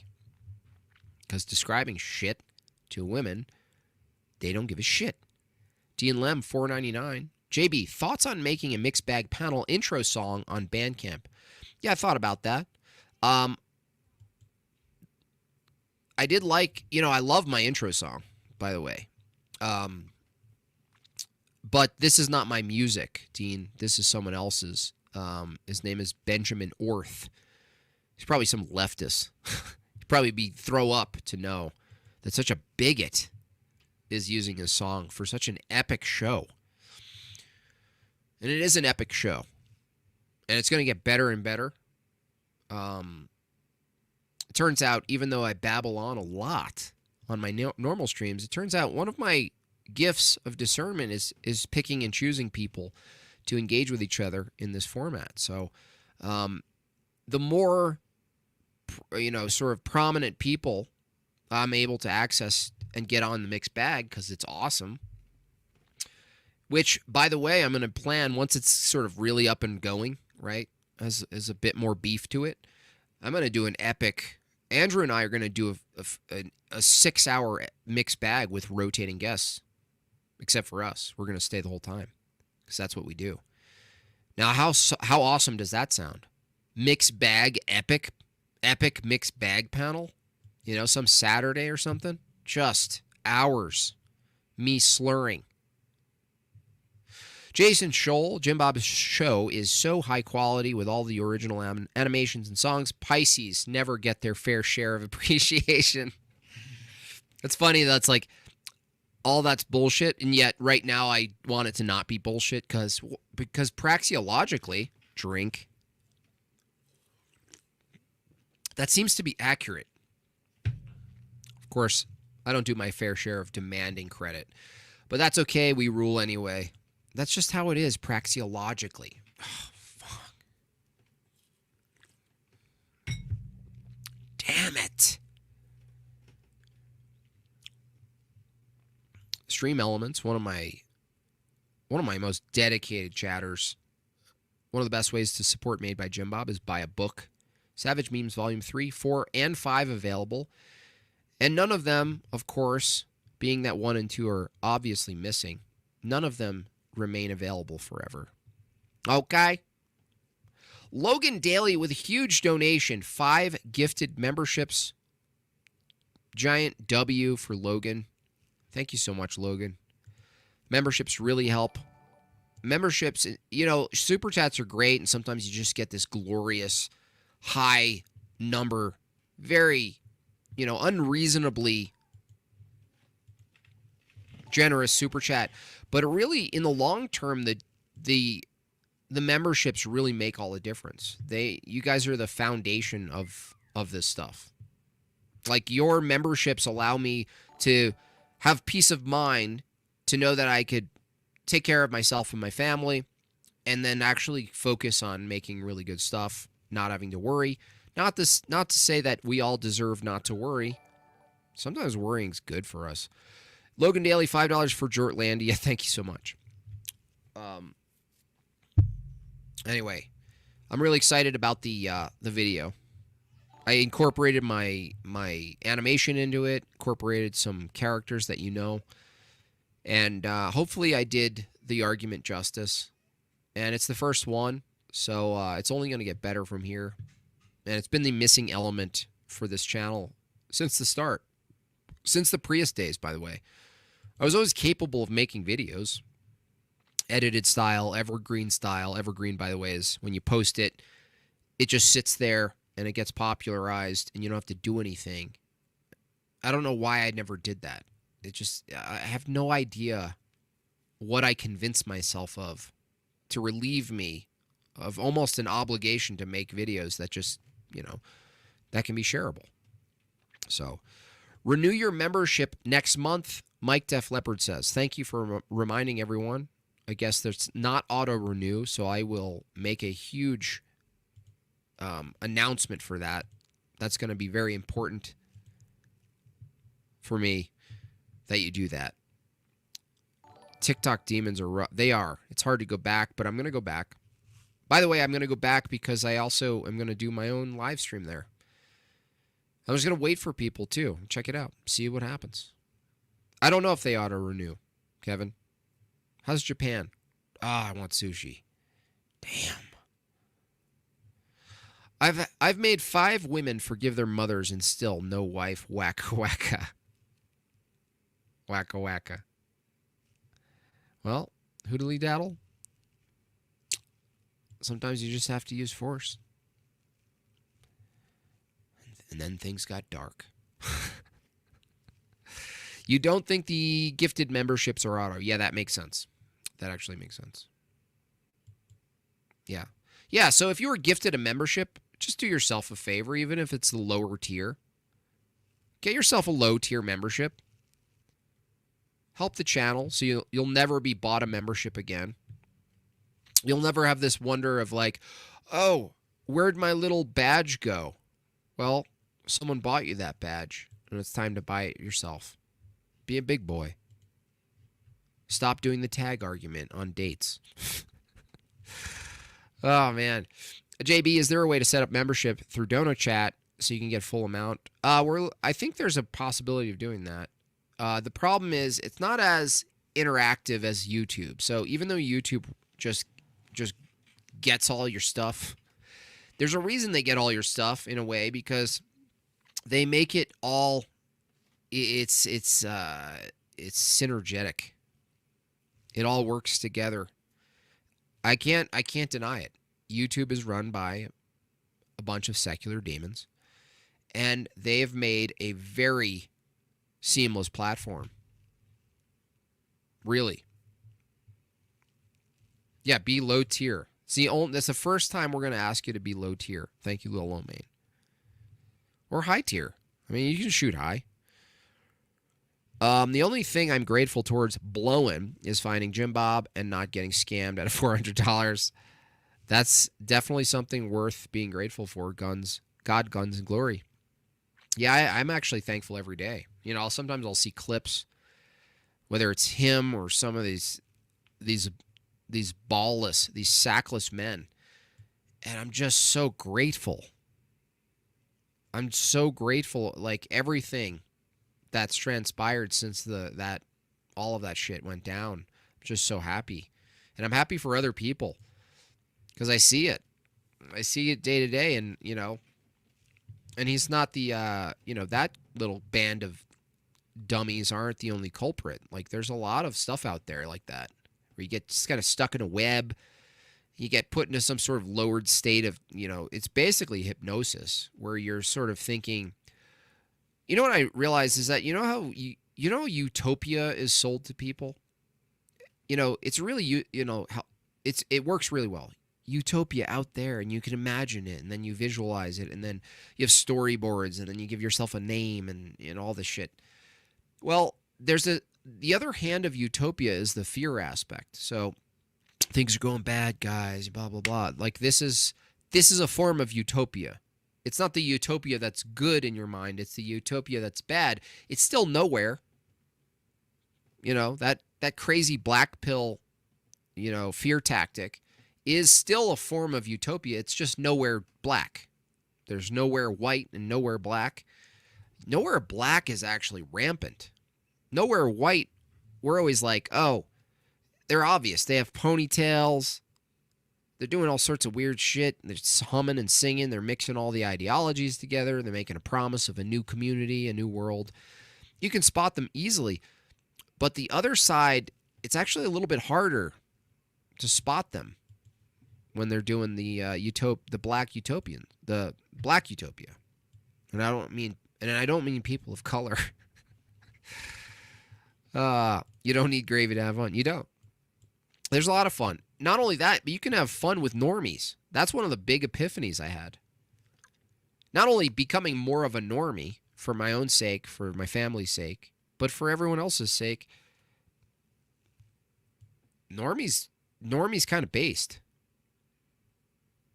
In fact, I'd argue that like normies might believe a bunch of nonsense, but their ordinary day-to-day lives is actually structured in a very based way. It's not flippant.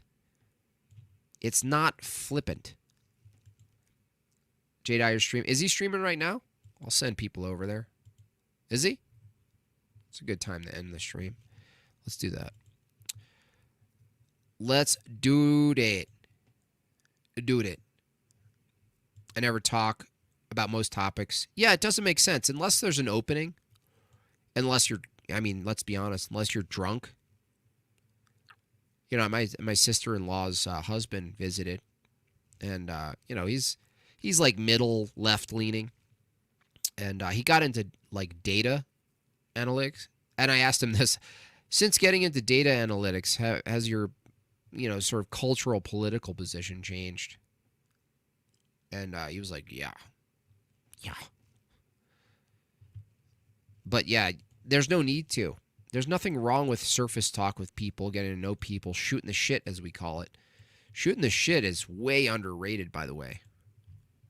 Massively underrated. Shooting the shit makes people comfortable, makes you comfortable. You don't have this like weird stressor. Is he really streaming, though? I don't even know. Let me see. Andrew's still streaming. Raid Andrew. Let's take a look. Here we go. Over yonder. There we are. Here he is. Oh, we do this. Oh, we be that. J. Desire. I see a debate upcoming. Okay, yeah, he at least. Jay is on Chrissy Mar. I still have words for that lady. Still have words for that lady. Because she let that big doofus say horrible things about me. Is he still alive? That'd be funny. I'm gonna actually do it just for fun. Let's, who cares? Let's do it. I'm gonna raid Andrew's chat. Who cares? I don't care. What do you guys care? Let's do it. Raid my chat. You take my beard. You win the beard game. You make Get Her Unmixed. It's just too annoying to listen to. I don't like her voice. I want to shoot her voice with a bow and arrow. Like if I could hunt a voice, it would be her voice. And I would kill it. Kill it dead. She is dumb. She's just dumb. She's a dummy. Real stupid. Plus, she just has a bunch of whores on. That's all she does. She's like, on Tuesday, we're going to have more whores on. Great. So shut up. Shut your big, dumb mouth. I hate her. It's just annoying. All right. I'm going to end this out. 168 of you. Thank you so much for your support, supporting the channel, but specifically supporting the Mixed Bag panel. I think it's a promising little venue, little outfit, little startup. We'll keep it going. And the guests are just going to get better, and the conversations are just going to get better. So with that, appreciate you all. Much love, and God bless you all. And head on over to Andrew, and that's all I got tonight. I'm going to drink the rest of my beer and eat the rest of my my little peanut satay dish. Adios.